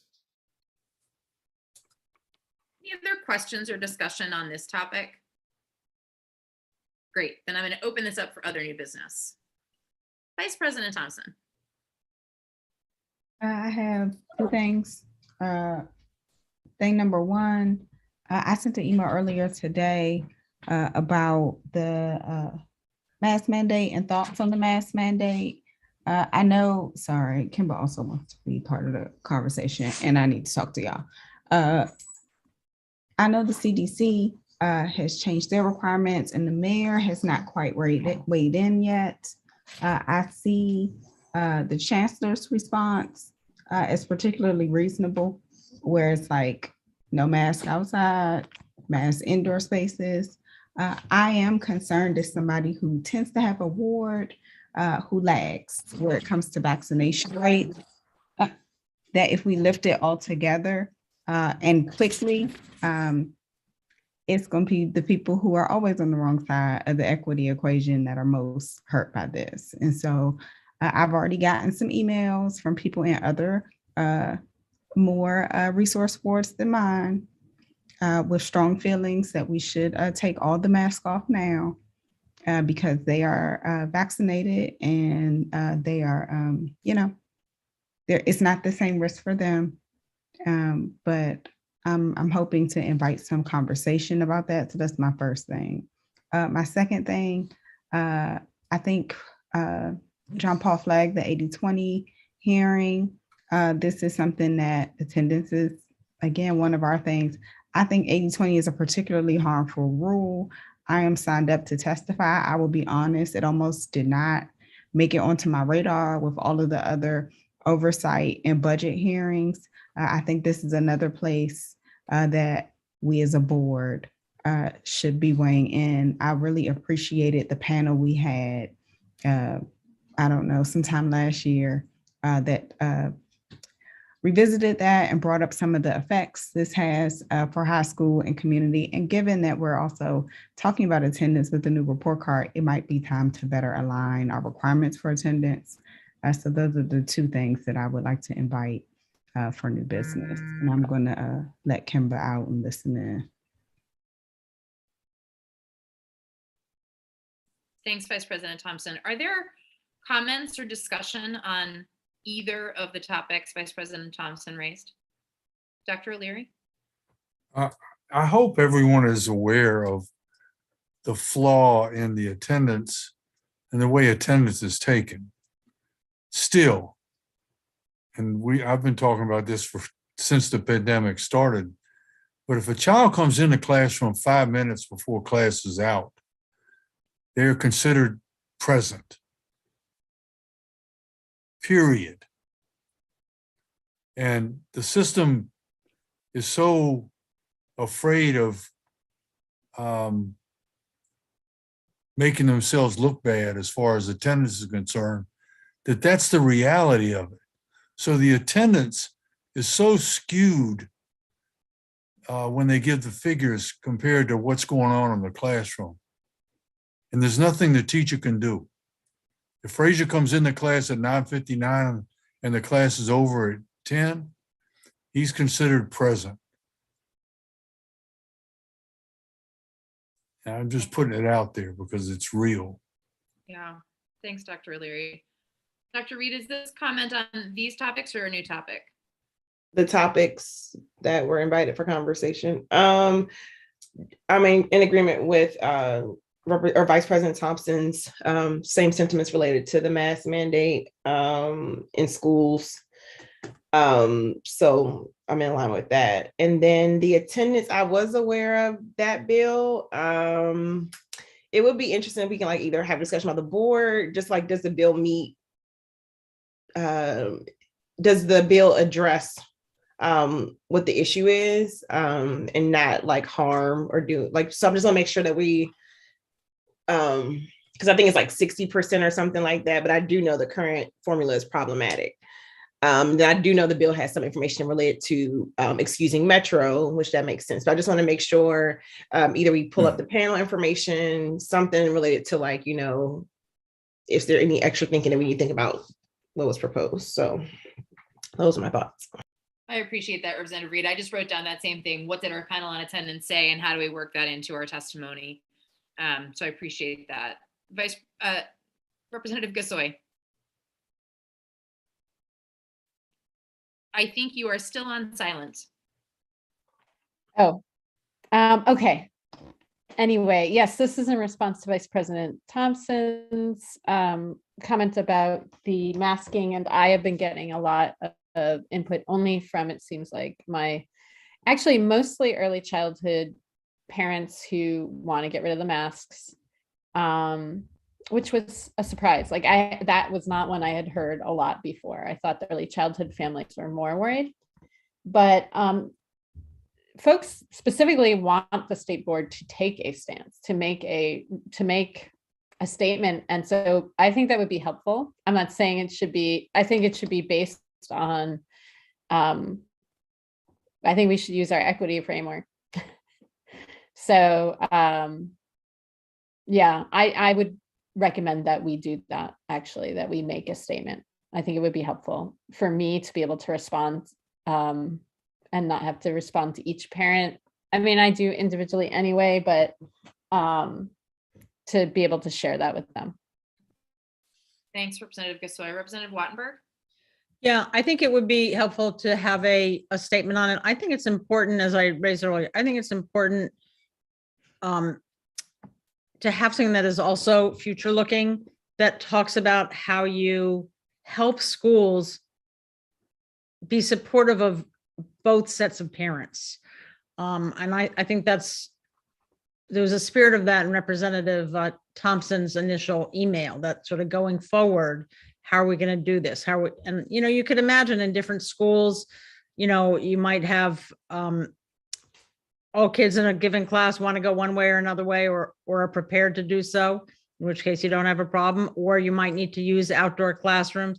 And I think we have to get creative about it, because we just, you know, people have very different senses of both danger on the one hand and of what their students are learning on the other hand. I mean, I'm hearing from some special ed students who say they're now in speech therapy, you know, from the families who say, because they can't see the word. So I just think there's a lot of issues here. It's very tough. Yeah, I appreciate that, Representative Wattenberg. If you have some thoughts on how we might suggest, because I think your point is a good one, that we need to give some guidance to schools on what they do. I'm not sure anyone's got the answers on that yet, on what to do about that. So if we have suggestions, if you have suggestions, obviously outdoor classrooms is one. We know some schools have that and not everyone does. But if you've got suggestions, I think that would be helpful to share with the board. I mean, I don't have more than I said. The one other thing I would say along with the outdoor classrooms is that there ought to be a good deal of discretion and authority to schools to try to figure out ways that accommodate both sets of parents. In other words, not that gives them authority to do whatever they want, but that gives them some discretion to figure out how to accommodate everybody in ways that work for them. And go ahead, Dr. O'Leary, and then I'm going to come to Vice President Thompson. All we can do is advise. And it's a touchy subject, but we need to err on the side of caution as far as giving advice that we think is helpful to the most students and teachers and staff members in the buildings, because they're the ones that are going to be affected by it. But we can't, we need to take a stand, and it's not going to please everybody. And as we know, it's just advice. Well, I think we need to be in front of it rather than behind it. Thanks for that, Dr. O'Leary. Vice President Thompson? I just want to be as clear as possible about my email earlier and who I'm most concerned with. I totally get that people have different perspectives. I totally get that honestly, people are just in different places in this pandemic. One of the things I have quite frankly struggled with is this idea that we're all in the same boat. And we're not, we're in the same storm, but some of us don't have boats, okay? So I tend to be a person with a boat. I'm double vaccinated, I'm boosted. I don't have to go back to work in person until April.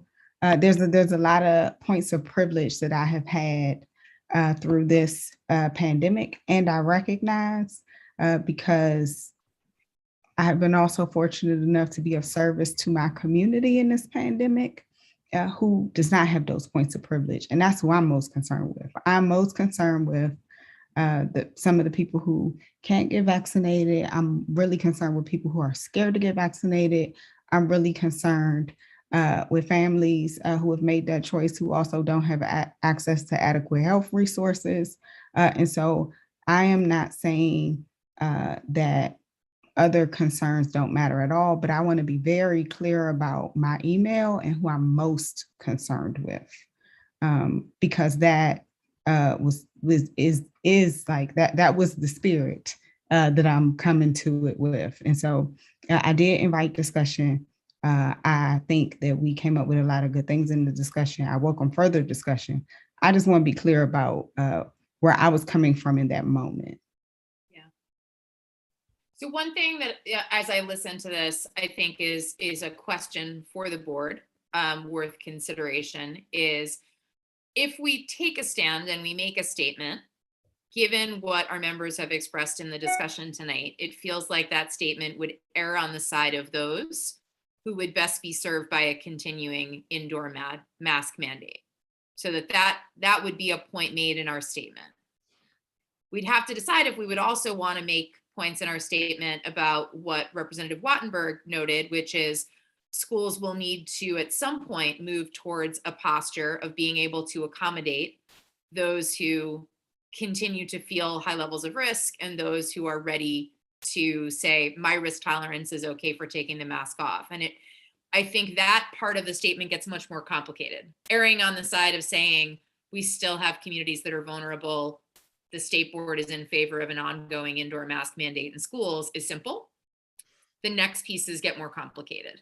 So I don't think we have a decision before us tonight, but I think the question is, if we think that taking a stance makes sense, what there seems to be consensus is on protecting the most vulnerable and continuing a mask mandate with that in mind. What comes next and how we word that gets more complicated is what I'm hearing. Representative Wattenberg? Yeah, just to be clear, and I thought this was in Representative Thompson's email, but I feel myself comfortable for saying right now the mask mandate should stay on. What I'm saying is that we need to look forward and have a way of at some point understanding it's not going to last and what's going to be our process. It's sort of about being prepared for that moment. I don't have a problem with saying for right now, it should stay put. But at some point, we're going to need something else. Dr. O'Leary? The point is closer than we think. All right, because the point is, if the mayor says that the mask mandate is off, then it's off. And we have nothing to say then. So I think that when you were talking, President Sutter, about the language, I would think that the language might sound like the State Board of Education encourages, and then finish whatever that sentence is. And, Yeah. and that would be it. Because it's out of our hands. It's like what's going on in Europe right now. We got nothing to say about it. Yeah. And this is too. It's bad that it's out of our hands. But you know, we probably have, I know I have relatives who well, I guess they've all been vaccinated by now, but it took them a long time. Yeah. So I'll say one more thing, then I'm going to come to Dr. Reed, then I'm going to close up discussion on this point. The point I made in my email earlier today is in line with what Dr. O'Leary is saying. To me, one of the things that I would like to see us suggest is that any decision to end the mask mandate is done with enough warning to give people time to prepare. So it gives folks who are eager for the end of the mask mandate a clear date certain by which they can be excited that it's over. But it also gives people who are nervous or who want to make other preparations the chance to make sure they have enough high quality masks, that one-way masking provides them some measure of protection, or might seek out more information to decide if they're ready to get vaccinated.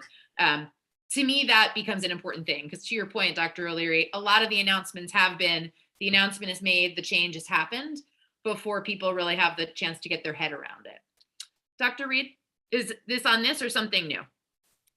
It's on this. I do a good job of staying on topic, I think, sometimes. I would advise them, I mean, we're almost 2.5 months out from the end of the school year, that we leave it in place minus the outdoor areas till the end of the school year.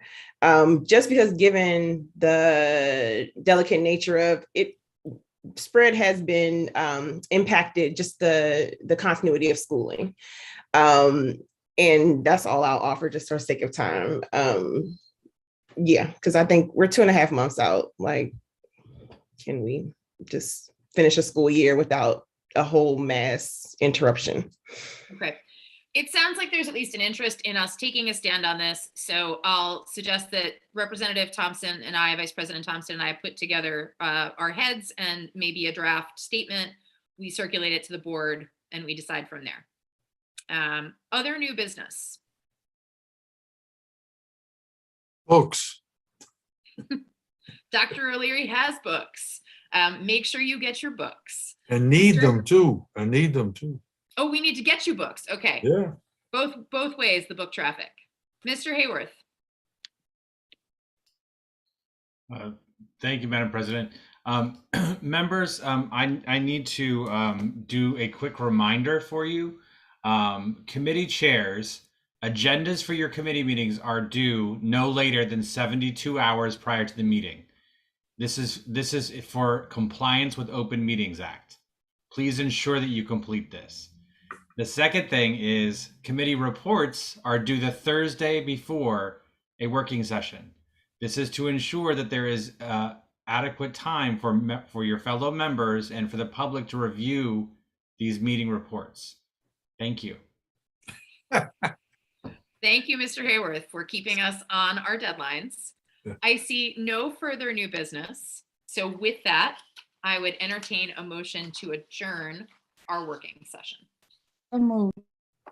Is there a second? Second.